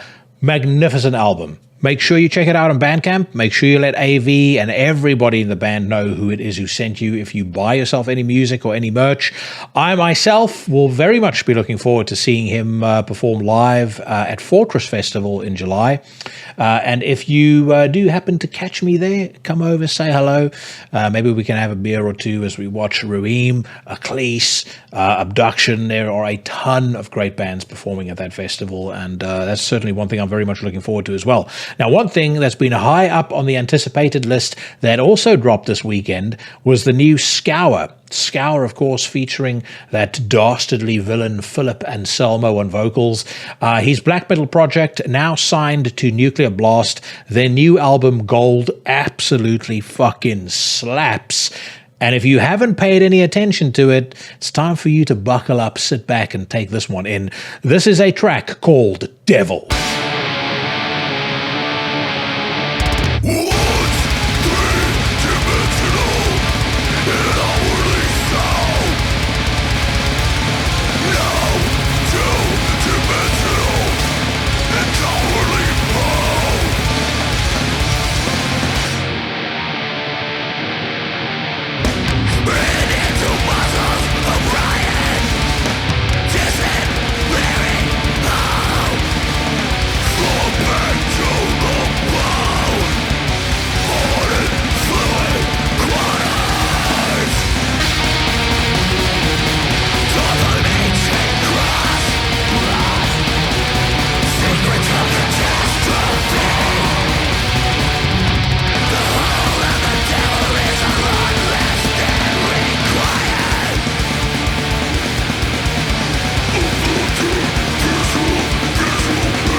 The title is as subtle as the music. That was Scour with a song called Devil, taken from their brand new album Gold. I am in discussions at the moment with Nuclear Blast about getting somebody from the band on the podcast. I unfortunately highly doubt that it's going to be Phil Anselmo, although he has an open invitation to come on the show anytime he wants to. But either way, I will hopefully have someone who played on this record come and illuminate us as to A, how Phil Anselmo sounds that badass at the age of, I think he's about 52 or 53, and B, why these gentlemen are so incensed. I mean, this is some seriously angry fucking black metal, and I love it. Make sure you check it out. Again, link in the Bandcamp, or Bandcamp link in the description to the podcast, as always. Check it out, buy yourself some music, let them know who sent you. Make sure you put in those notes, Philip, you need to get your ass over to into the Necrosphere. If you want to be underground, you need to be on an underground podcast. Speaking of which, I think Cheyenne described this as the chef's kitchen portion of the podcast. We're now headed to the weekly news rant, but I need to give you guys a little public service announcement before we get things started. If you're the kind of person that has used the phrase, "if I'm honest," at the end of a sentence more than twice in your entire life, then it's time to hit the bricks, because this is my weekly news rant. A roundabout for judgment. And hang them where the world can see. All right, we kick off on metalstorm.net. As always, this is the segment where that catchphrase, that strapline, "not for children or cowards," really comes into its own. I do want to say thank you very much if you stick around for the news rant, because I see the data. Not all of you do. But those of you guys that do stick around, I very much appreciate that, and I appreciate the feedback I've been getting for my dedication to playing songs at the end of every episode that exude roughness and toughness. You guys were particularly thrilled by the Antichrist Imperium demo track that I dug up and played last week. I've got something a bit special that I've cooked up for you for this week as well, so make sure you listen right through to the very end. I'm going to answer some Legion questions in a second, but before we get to that, let's listen to some music and get ourselves warmed up. Retromorphosis have put out a new or are about to release a new album. As a matter of fact, no, they have released a new album. It says here, last Friday, the 21st of February, Retromorphosis released their debut album, Psalmus Mortis, via Season of Mist. The entire album has been made available for streaming on the Season of Mist YouTube channel, and you can listen to the full album below. That one flew under the radar a little bit.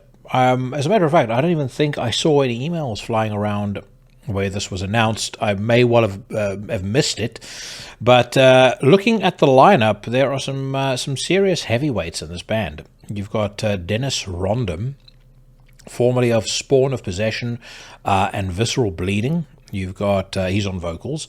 You've got Jonas Breisling as guitarist, Christian Musner of Eternity's End, Paradox, and Eschaton USA. He's one of the guitarists. He was also a necrophagist. And then Ariand Kasperson on the bass, formerly of Abhorrent, ex-Blood Red Throne, ex-Deeds of Flesh, and then ex-Decrepit Birth drummer Casey Howard plays in the band. So, you know, a couple of salty dogs, a couple of seasoned pros in the band. I haven't listened to it properly. Technical death metal, I can take or leave, as you guys know. But let's give it a listen.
Pausing it there at the 1 minute 21 second mark. That intro, very cool.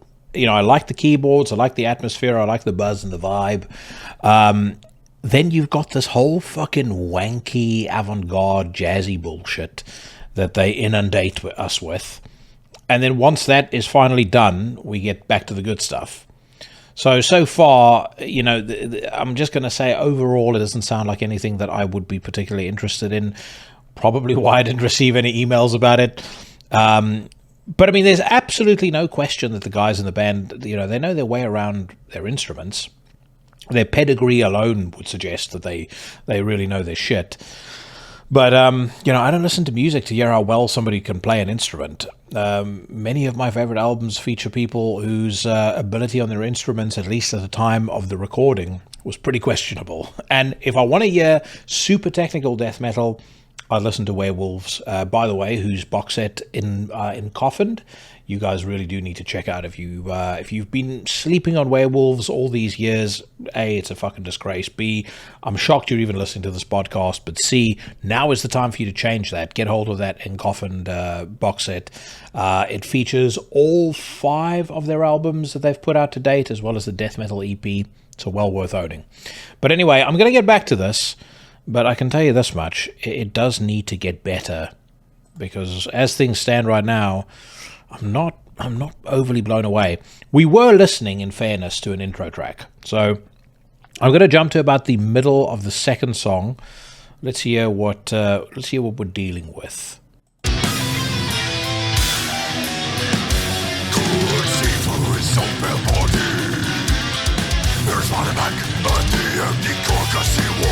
I don't even need to hear anything more to know that I will not like this.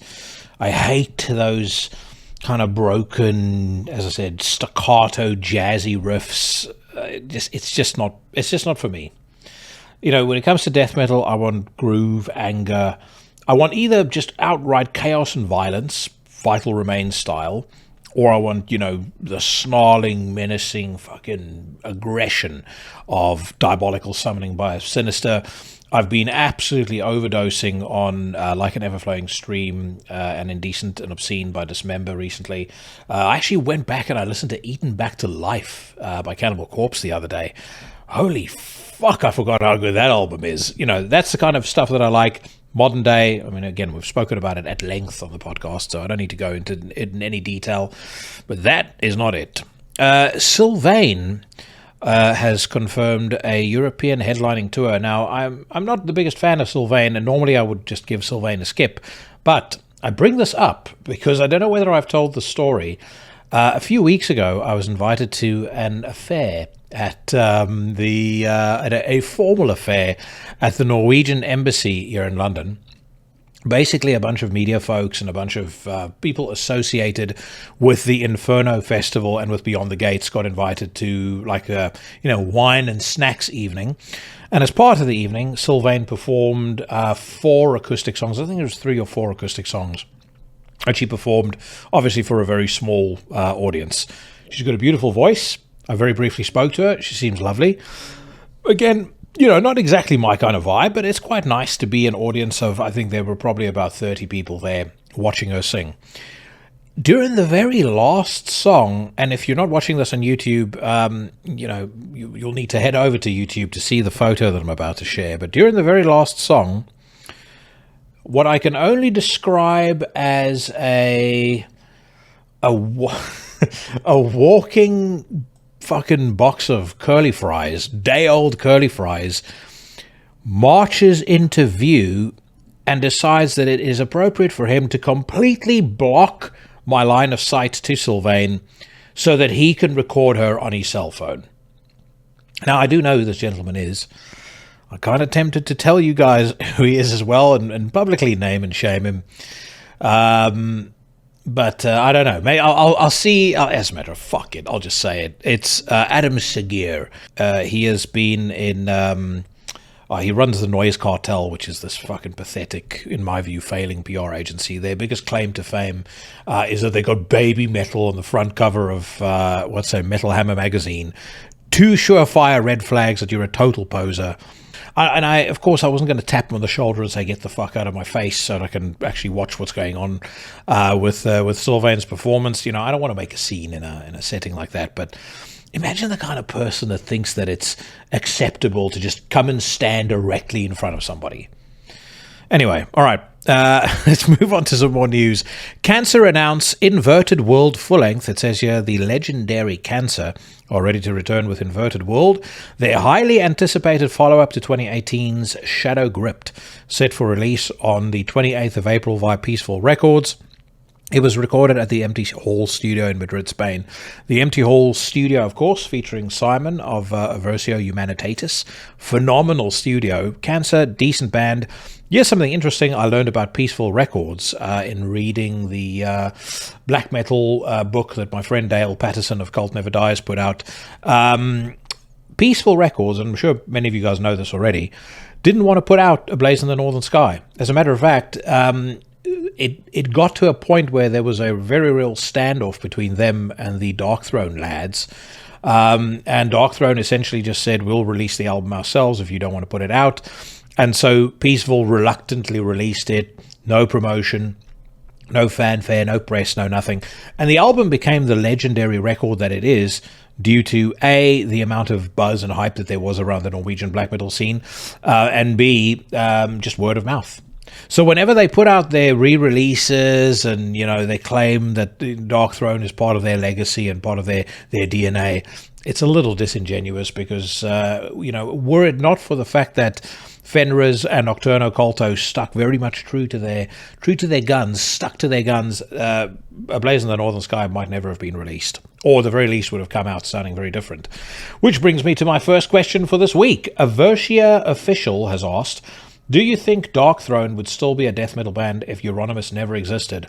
Yes, I think is the answer to that. I think when it comes to Euronymous, there is absolutely no way that black metal would have sounded the way that it sounded, you know, in the early 90s, and frankly the way that it sounds today, had it not been for Euronymous and had it not been for Mayhem. They started in 1984. Euronymous was a linchpin in the scene that kind of orchestrated not just musically what was going on, or at least influenced musically what was going on in the scene, but he also influenced very heavily the ideology in the scene from the confines, as we know, of Helvete Music Store. So yeah, from my perspective, absolutely, they would still have been a death metal band. And again, like I said, black metal wouldn't have sounded the way that it sounded today. I know Euronymous directly told them that Soulside Journey was too commercial, too polished. He said that they should go rougher, they should go tougher, which they did with A Blaze in the Northern Sky, bringing us full circle to the comment that I made about Peaceful Records. I think the other thing to mention as well, just about Darkthrone's transformation, one other influence that can't be overlooked is the influence of one Varg Vikernes. Varg, of course, contributed the lyrics to 4 songs on Transylvanian Hunger. Apparently, and this is just, this is what I've heard and what I've read, he and Fenris were quite close in the early days. And again, I mean, aside from Mayhem, I would argue Burzum was probably, at the time, the most influential band in terms of the sound that they put forth, and, you know, what other bands kind of incorporated into what they were doing. And, you know, those bands, you know, of course, again, everybody knows Emperor, Immortal, Satyricon, and the like. So I tell you who will have a very good take on that question, and that is Legion General Swartalv of Nocturnal Breed and of Gehenna fame. And when he's back on the podcast, I will ask him that question directly, and let's see what he says. He's going to do a news rant at some point in the not-too-distant future, so keep an eye out for that. Let's move on to some new music, or some more music, I should say. Grave Infestation have put out a new single that is now streaming online before their new studio album, Carnage Gathers, officially drops on February the 28th. Death metal unit Grave Infestation have premiered the last new single in advance, entitled Living Inhumation. Let's hear what it sounds like.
There's definitely something here. That intro I thought was excellent, really set the tone well for the song. I kind of feel like that intro should have yielded a bit more payoff than the song ultimately delivers. Because when the main part of the song kicks in, it's really a very basic, I would argue, Swedish death metal tribute. Of the ilk of early Grave, maybe early Dismember, maybe some early Edge of Sanity it reminds me of. But it definitely doesn't deliver on the promise that the beginning of that track had. Again, and there's a lot of good things here. I think those vocals sound very cool. I really like those cavernous, kind of, coffinated vocals. I don't know how else to describe them. I think the instruments are the instrumentalists are pretty good. Guitar sound good, bass sounds decent, drums sound okay, maybe a little basic as far as that main beat is concerned. But yeah, I'm not convinced. And this is probably why I've kind of stuttered and stammered like a fool. I don't want to come down on these dudes too hard because I'm actually quite curious to hear what the rest of this record sounds like. But based on what I've heard so far, relatively cautious. One thing about a lot of these bands that kind of go for the Swedish, early 90s Swedish death metal sound, if you go back and you listen to the elite of that scene, the elite of the elite releases, I should say. Left Hand Path, Like an Ever-Flowing Stream, Indecent and Obscene, Purgatory, Afterglow, stuff like that. It's just none of these Johnny-come-latelys, whether it's Entrails, fucking Gruesome, Gatecreeper, none of them holds a candle to the intensity of those albums, and that's the problem. This is good on a lot of different levels, but it lacks the appropriate level of severity.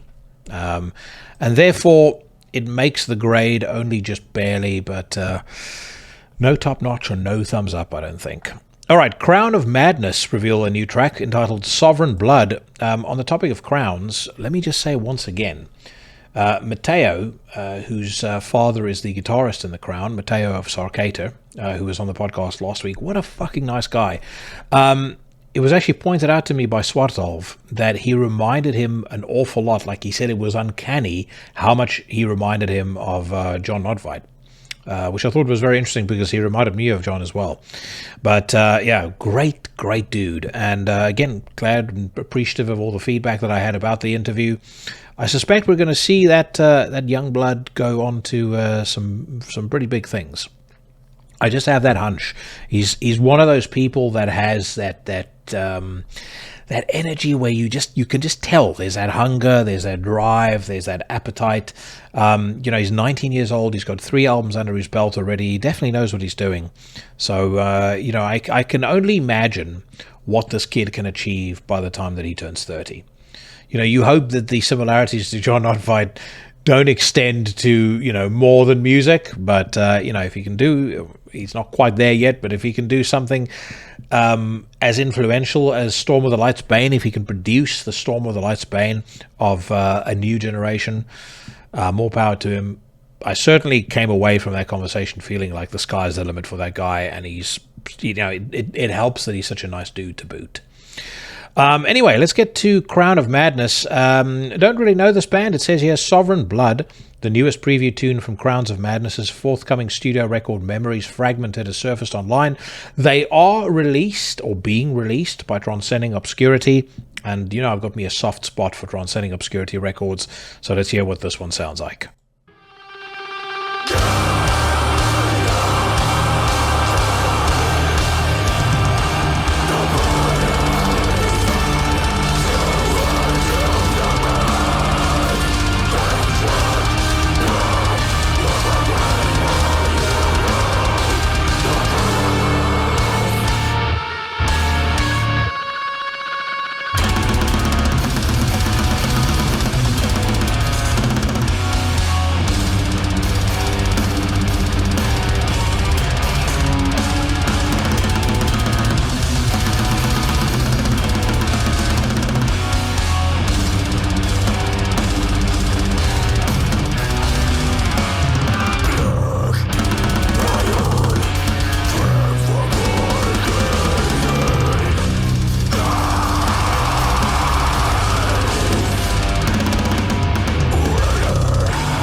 Does 0 to me, or 0 for me, I should say. Connor Gordon, the drummer, very capable drummer, but that's about it.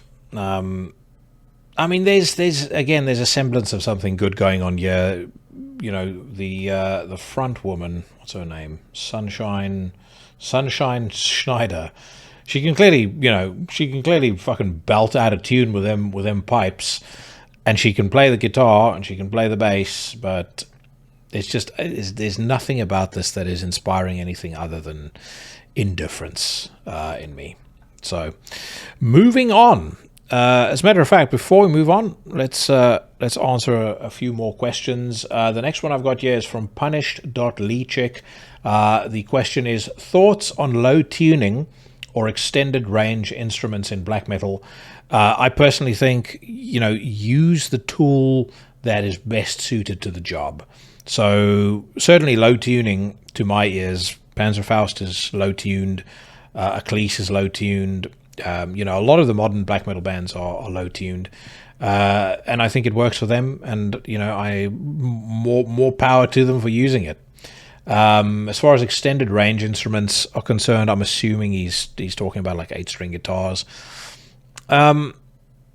Yeah, I mean, again, I don't have a thought on it one way or the other. For me, what the end result, the end product is what's most important. So whatever you use that gives you the result that you need, and most importantly, the result that I and the Legion enjoy and, give you kudos for, go for that. Simple as that. All right. Kelu666 asks, how much time per week do you spend on preparing, recording, and editing the podcast? Excellent question. It is 19 minutes past 8 on a Monday evening. This is the 24th of Feb. You guys are going to be listening to this if you listen to it on release day on the 25th of Feb. It takes me roughly about 6 to 8 hours to do an episode. If I take the interview portion, the news rant, intros, outros, all that sort of shit, and all the prep and stuff that goes into it, it's about 6 to 8 hours an episode. And obviously, I love doing it. I do it primarily, or not even primarily, entirely for the love of doing it. Which is why sometimes I can also get a little defensive when I struggle to get a guest confirmed, or when somebody is, a record label is shunting me around. I mentioned to you guys, and as a matter of fact, if you're new to the podcast, you wouldn't have heard the story, but this is probably like 4 or 5 years ago.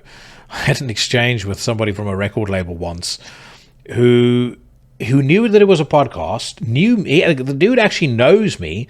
We've had multiple exchanges previously. He says, or he sends out, what he normally does, like a list of bands that are available for interview. And I said, I'd love to speak to someone from Cattle Decapitation. He goes, okay, send me your questions and I'll email it to them. I was like, what the fuck am I supposed to do with whatever comes back from that? Read it on air? Change my voice and pretend that I'm, Travis Ryan? So, when stuff like that happens, I can get a little annoyed because, I do this podcast to give back to the scene. If I feature a band, for example, as a premiere on the Sphere, or I'm featuring a band on the Unsanctioned Filth segment, or I'm talking about a band, or even bands that I interview and things like that, in the main, it doesn't cost them anything to be on the show. It is, if a person's being interviewed, it's an hour of their time. If it's a premiere on the Sphere, it's fuck all. It's literally send me the song before you release it anywhere else, and we feature it on here. I promote the bands free of charge. I've never once asked anybody for a cent or anything in exchange, notwithstanding busting AV's balls for a t-shirt earlier. But I do it because I want to be able to promote bands, and I want to be able to see the bands I like do well. So, yeah, when someone fucks me around, I do get annoyed about that, because I think to myself, it's disrespectful. It's disrespectful for somebody who is genuinely doing their best to be a positive force in the scene. And it is time out of my day. I'm not a dude with a bunch of idle time. I don't just sit jerking off during the day, claiming my fucking unemployment check and playing video games or watching porn. I've got a full-time job. I'm a fucking busy man, and my time is valuable. So don't mess me around. But anyway, that's my answer to your question.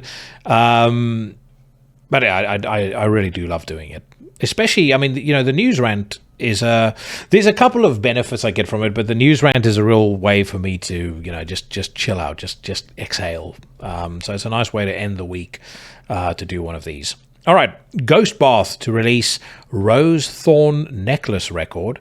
It says here on May the 9th, 2025, it will see the official release of the newly announced long player Rose Thorn Necklace by the American depressive black post-metal ensemble Ghost Bath. The 9-piece outing was mixed and mastered by Jack Shirley at the Atomic Garden Recording Studios in Oakland. To taste the first piece of the new music, check out the music video for the title track. That previous Ghost Bath album I quite enjoyed, which is why I had Dennis from Ghost Bath on the show. But I do, as a general rule, not particularly support or like depressive black metal. I feel like it's very much about wallowing in self-pity, and I am aware of the irony in saying that as a fan of My Dying Bride, Paradise Lost, and stuff like that. But I feel like they do focus just more on chronicling tragedies, and some of it's personal, some of it is existential, some of it's really about the human race as much as anything else. I think there's a more, I don't know what the word would be, meta view of miserable topics in those bands than there are necessarily in a lot of the depressive and suicidal black metal that I've encountered. A lot of that, to me, as I said, is just about wallowing in fucking self-pity. And if you're any kind of man that I'm going to be friends with, then you know that when the going gets tough, time to tighten up them panties and get on with what you need to get on with. As a man, I believe you have a mandate to protect and provide for you and yours. And unfortunately, giving up is not an option. I get people go through tough times. If you're going through tough times, reach out to a friend, reach out to professionals to help you if you need to. But there's no fucking giving up. And I also don't support anything that not necessarily glorifies it, but kind of focuses on it too much. You know what I mean? Like I've always said, the thing I love most about black metal is the sense of empowerment you get from hearing Freezing Moon, or from hearing Battles in the North, or In the Shadow of the Horns. It's a feeling like you want to just knock the dog shit out of life once you've heard that song. I don't get that from a lot of these bands. But anyway, I don't want to set too much of a preamble before we actually hear what this sounds like, so I'm going to zip my lip and let's give the new Ghost Bath a whirl.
Whoever is stomping on Dennis's testicles to get him to vocal like that, you belong in prison. Anyway, I think, it's not for me. I think the music video sucks. The Rose Banquet, or whatever the fuck it's supposed to be, I think it just looks lame. The most positive takeaway, I think, from the song is I like that changeover from kind of the slower bit into the groovy part, and that's really about it. The rest of it doesn't really do much for me, I'm afraid. As I said, I quite enjoyed the previous Ghost Bath album, and the ones before had their moments, but in the main, fucking suicidal or depressive music of any kind can Suck my nuts. Drudkh streaming the Exile song, much to the chagrin of our moral overlords, our moral arbiters over on Reddit, and such brilliant groups as Is It Fash the Musical. It says here, 1 month prior to the official release of their 13th studio album entitled Shadowplay, the Ukraine's Drudkh premiere the second advanced single entitled The Exile. Let's hear what it sounds like.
Superb.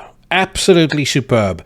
Ghostbath and every other suicidal black metal band in the world, pay close attention, because that's what fucking truly emotional black metal sounds like. Love the melody, love the riff, vocals sound fucking excellent. I think actually this might be one of the best production jobs I've heard on a Drudkh track, period. Yeah, everything here is working as far as I'm concerned. So definite top notch from me. I like that previous single as well. I thought this was better than that one. So I most certainly am much more excited now about Shadowplay than I was previously. That is phenomenal. All right, let's listen to... Actually, no, let's answer another question. CL of Day has asked, are you interested in the South American black and death metal scene? Why, yes, of course I am.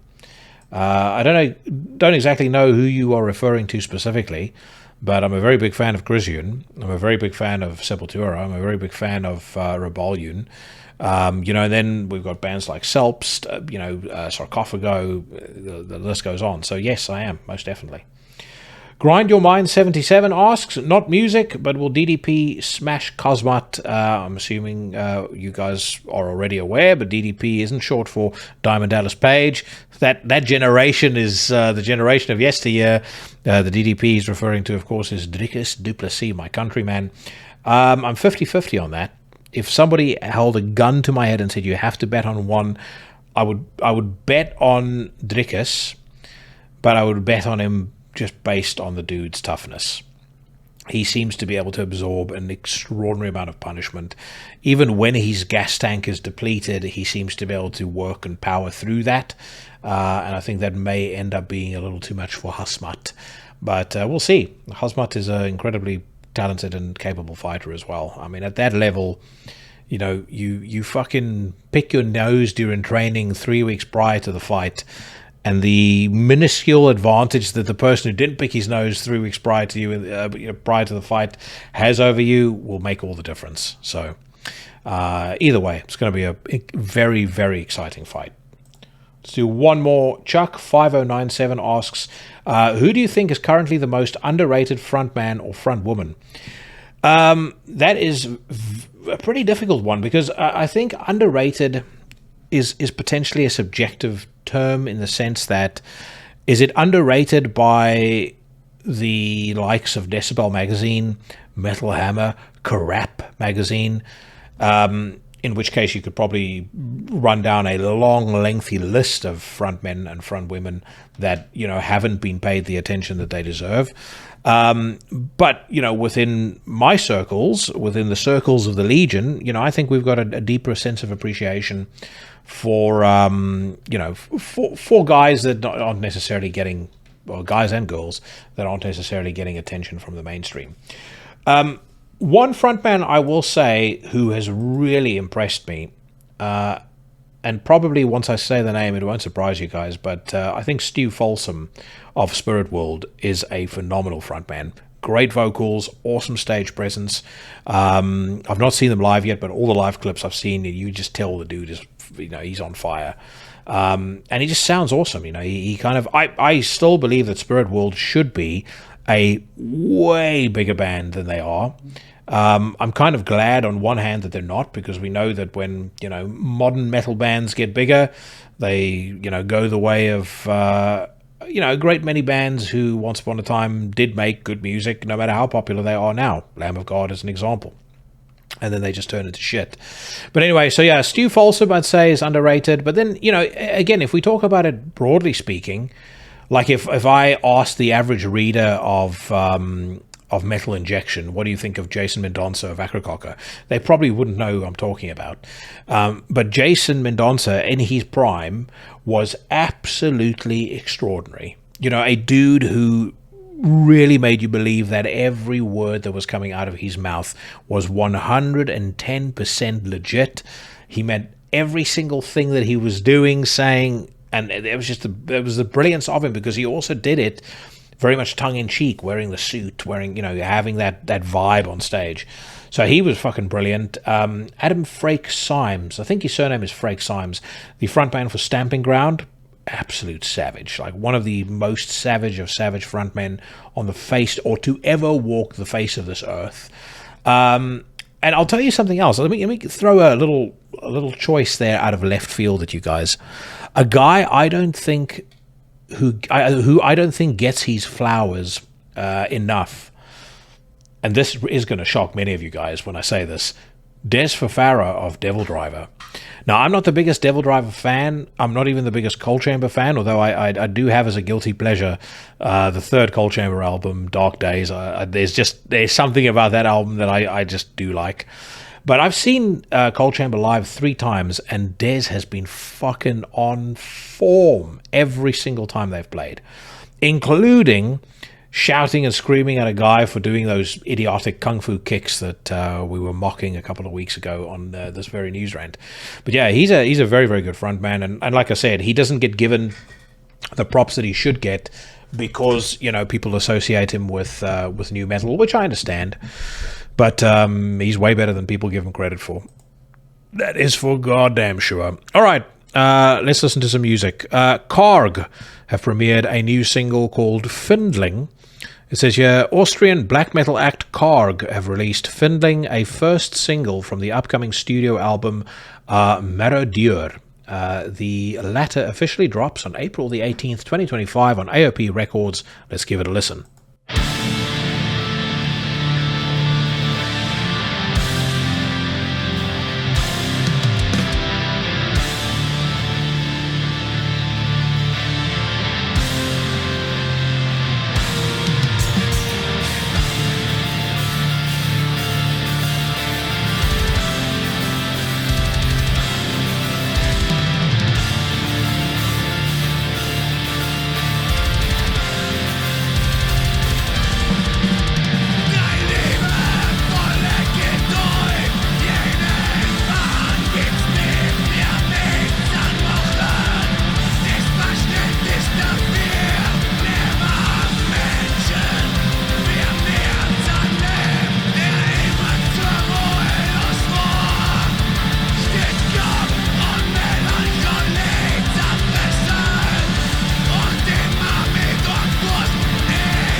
Not bad. I like the melody, I like the atmosphere, I like the vibe of the song overall. I actually like those vocals too, but I would say if you're going to do vocals like that, you need to mix them up.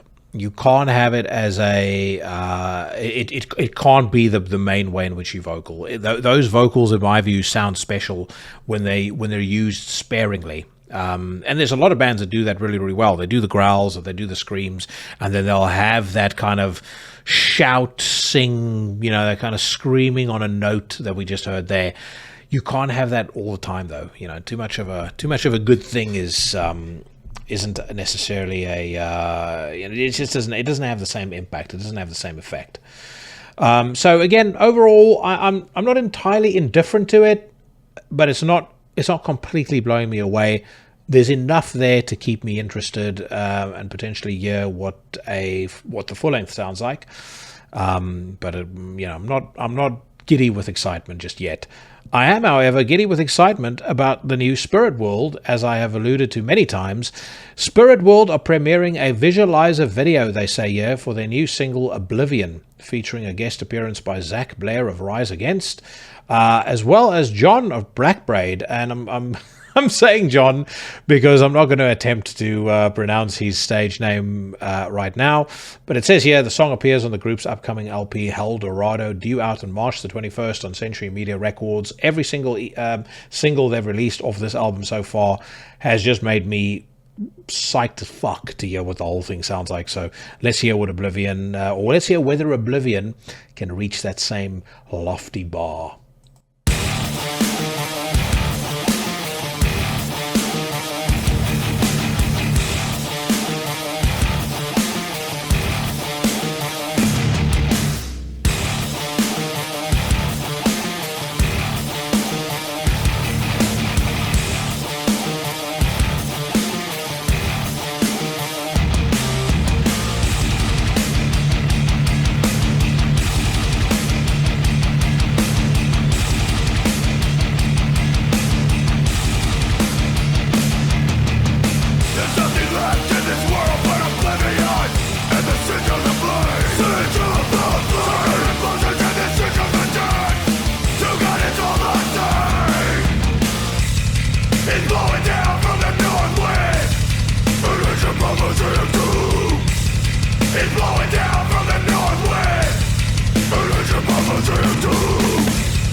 I mean, as I said earlier, one of the best modern metal bands on the face of the earth. This band should be a part of the Black Sabbath, final show farce. They should be out on the road with Pantera. This band has so much potential, and I think that if the upper echelons of the metal scene wasn't so closed off and insular, I think that that potentially that would have been the case. But either way, I like this song, liked every song so far they've put out off of Hell Dorado. Only one thing I would point out about this track: does the main riff not sound eerily like Wherever I May Roam? Somebody pointed that out on a YouTube comment, and I can't unhear it, I have to say. But outside of that, vocals sound awesome. Those gang vocals are fucking awesome. The groove is brilliant. Not the roughest and toughest, not the grimmest of black metal or the most violent and nasty of death metal, but very good. Okay, let's do a couple more questions. We have got... Now, this dude messages me constantly, so I'm going to try my very best not to fuck up his name. But his username is Baba Kiani Konsari. Great dude. Hope I've not done you wrong with the way that I've said your name, but he says, request, bro, talk about labels only, not big and famous. I'm assuming you mean what are some of my favorite smaller labels. Definitely Deborah Morty Productions is my favorite label. They're a label that I instantly associate with quality.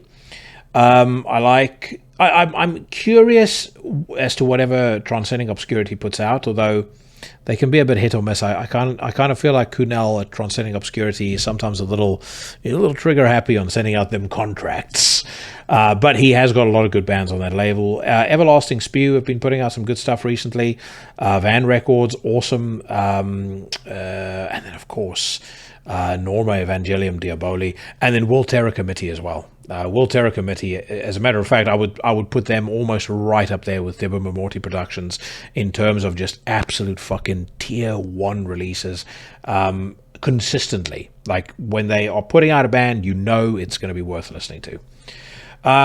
Planet A Metal BJJ asks, songs or bands you go to when you're feeling shitty and need motivation.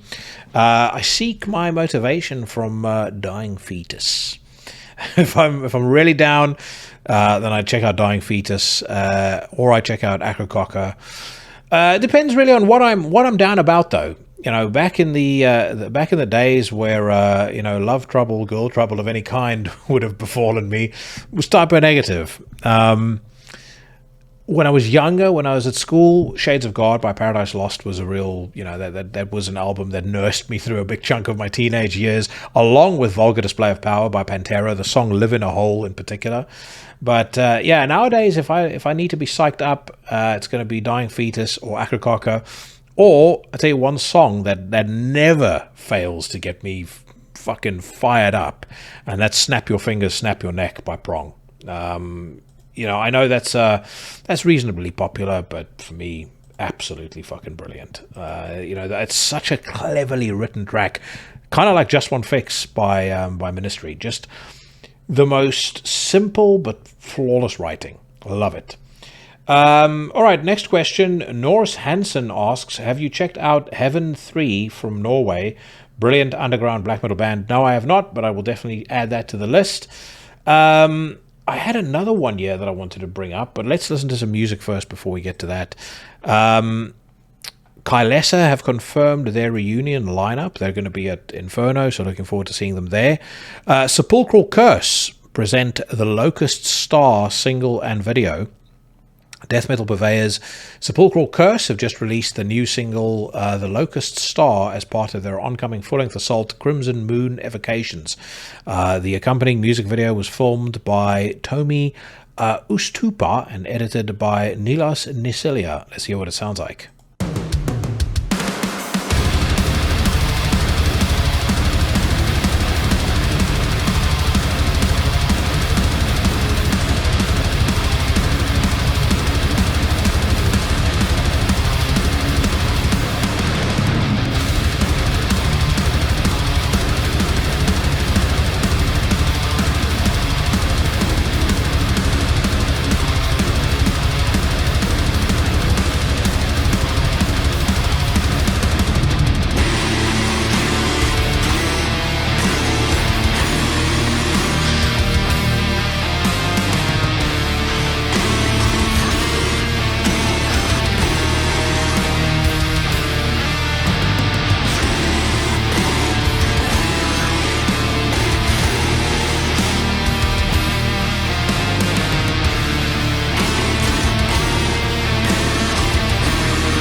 So that vocalist, Kari Konkonpa, looks like a fucking man possessed. Sounds like one too. You got this thick molasses sludgy riffing. Fucking great drummer. This has definitely got all the makings of a top-notch track. I was a little nervous when I saw the name, the Locust Star, because anybody who knows me knows I'm a big fan of Neurosis. One of the greatest Neurosis songs ever written is Locust Star. I actually thought for a split second there, are they going to be covering this one? It's one of those songs I would prefer no band ever cover. So they didn't do that. They've gone with their vibe, but holy shit, this is fucking excellent. So yeah, top notch, without a doubt. Kudos to them for getting signed to Dark Descent Records as well. They were on Transcending Obscurity previously, decent label. Dark Descent, I think, is putting out some very, very good stuff as well. Add them to the list that I was mentioning earlier. A few more questions. I had a really nice, heartfelt message from a Legion member named Kurt Ainsalu. I'm not going to go through the whole thing here, but what I will say is, Kurt, I absolutely appreciate your offer of a beer if I ever make it to Howls of Winter Festival. Some of my homies were there for this past one. So if I do ever make it out there, I will meet you for that beer without a shadow of a doubt, and you can tell me how to pronounce Oranzi Pazuzu's latest album title. But you asked two very good questions. One, top 5 non-metal albums. That's so difficult because I am outside of black and death metal into so much different stuff. But off the top of my head, I would say Queens of the Stone Age, Songs for the Deaf. That definitely has to be in there. You'd have to throw in a Mark Lanigan. Probably what is the album called? It's the one that's got Whiskey for the Holy Ghost. I think the album is called Whiskey for the Holy Ghost.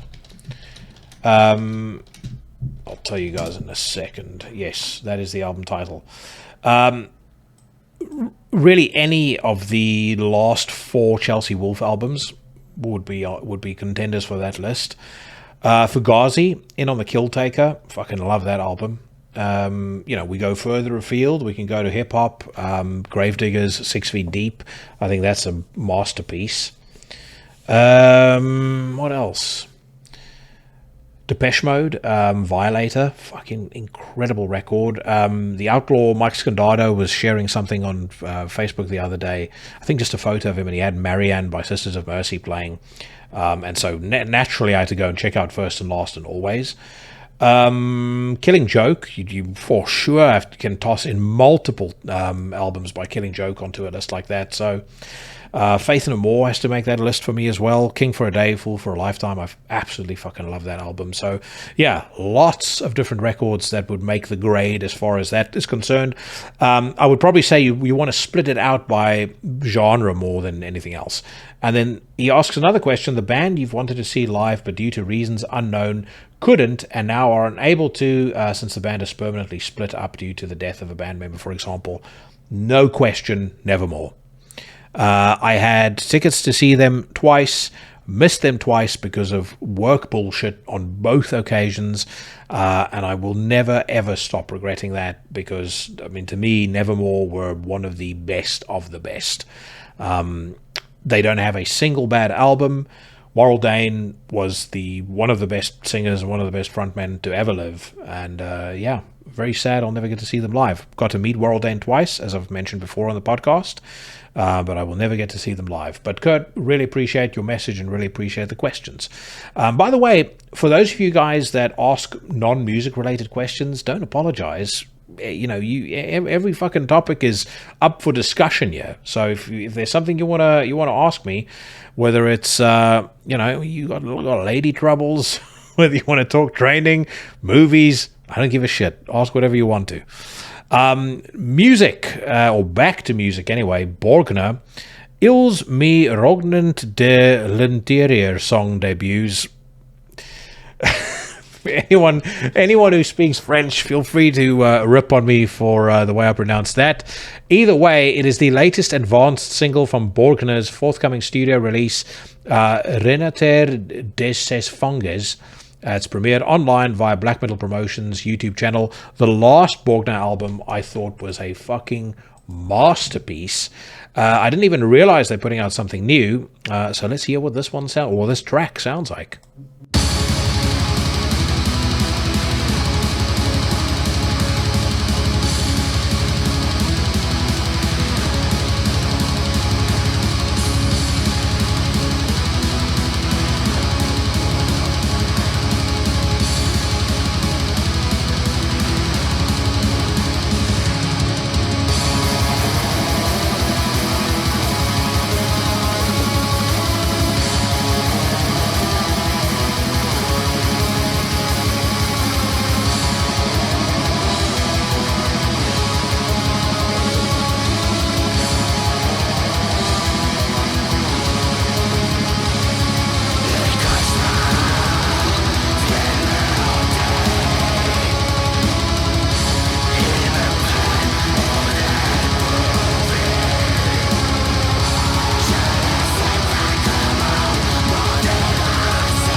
Love that. Industrial and black metal should, in theory, make a far better blend than it is made over the years. I don't really think there's a lot of bands that have done it properly, like where they've merged the two genres and it's been seamless and it sounded great rather than contrived. But Borgne have nailed it. They nailed it on basically all their previous records, especially the last one. And on this song, it sounds to me like they've nailed it on the new record as well. Love the use of the samples. Love the use of the kind of colder, more clinical industrial elements. But then you hit that with some of them black metal vocals and that fucking nasty riffing. And that is just ticking all the boxes for me. I do want to play you guys though that previous Borgne album, just since I was raving about it as much as I was, thought you guys need to hear what the fuss is all about from my side. So give me 10 seconds while I find it, and I just want to play you guys the first 60 seconds of the first track off of that previous record. That to me that's 11 out of 10 stuff. So hang fire. All right, I've got it. The song is called To Cut the Flesh and Feel Nothing But Stillness. I'll only give you guys about 60 to 90 seconds of it. If you like it, go and listen to the whole thing. But this was something I absolutely loved.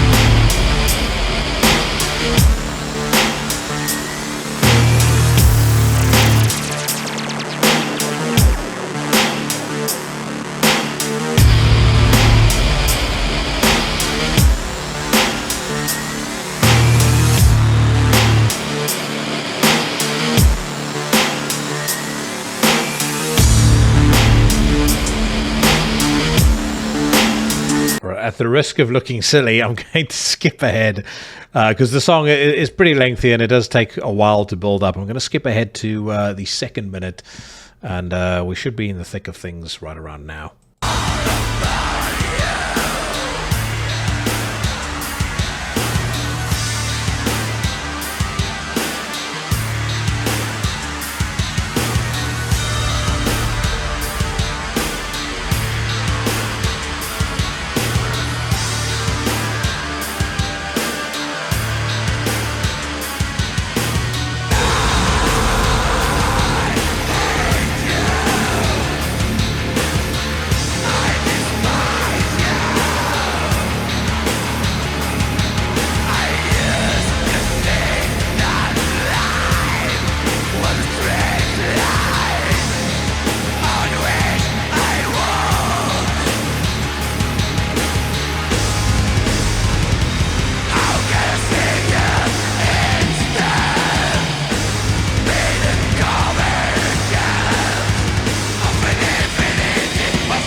Fucking genius. Like I said, takes a little while to build up. Might not be for everybody as a result, but fucking hell, when that song kicks in properly and the whole album is like this, you just can't stop listening. So very good stuff, and a definite thumbs up to that previous song as well, or at least the new single.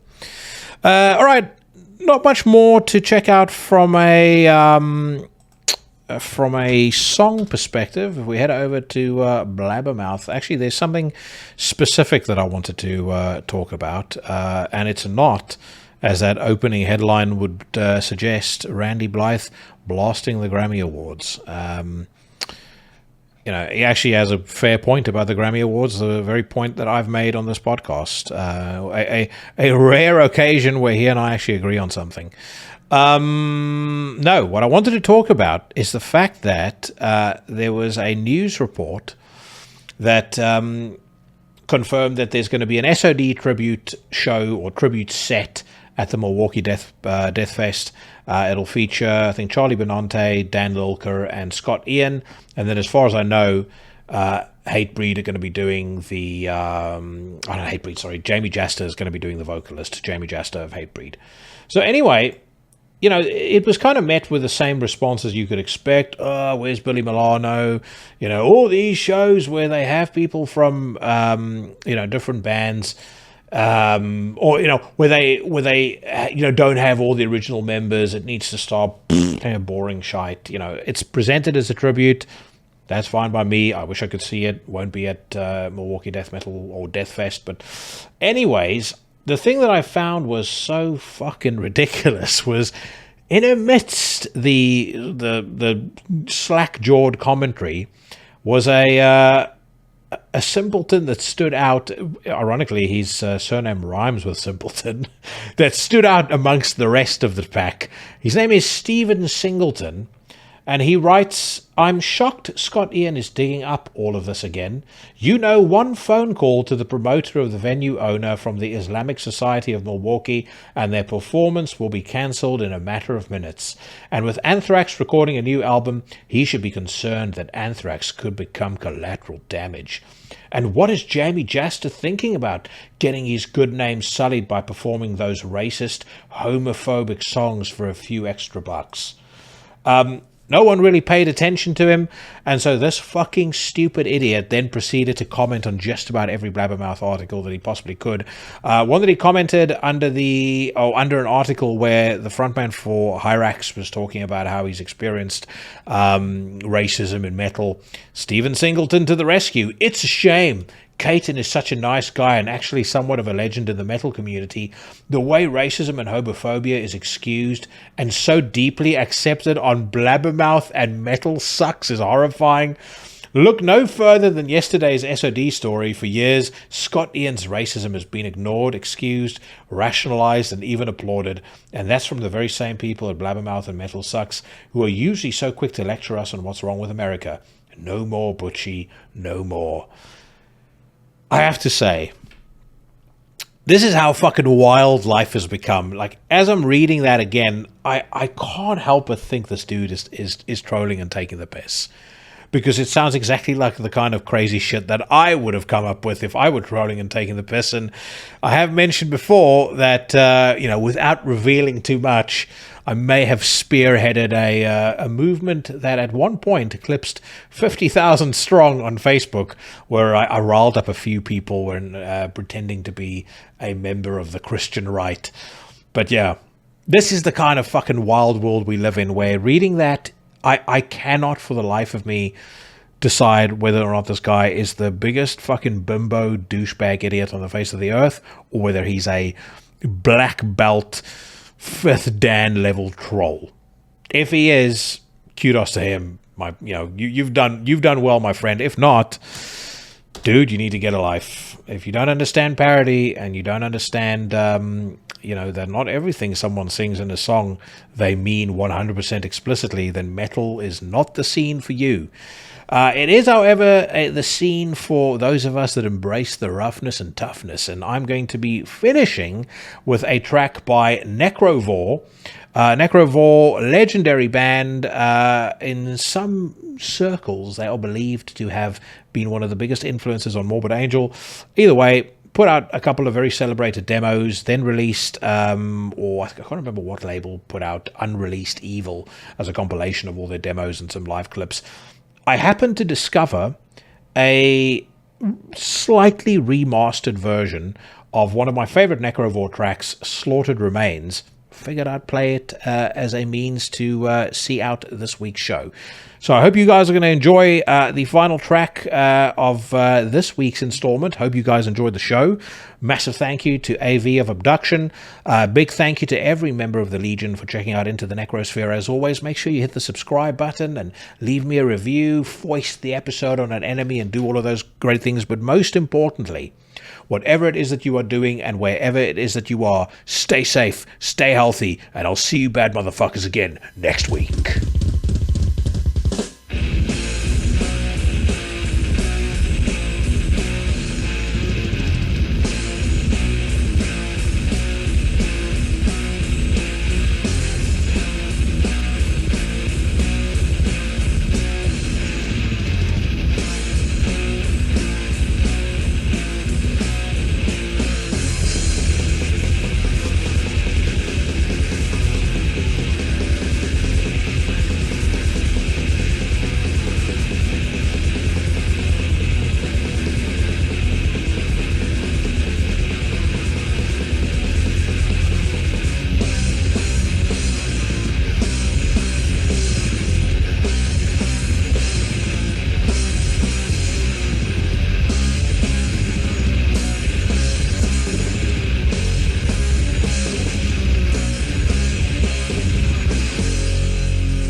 Yeah.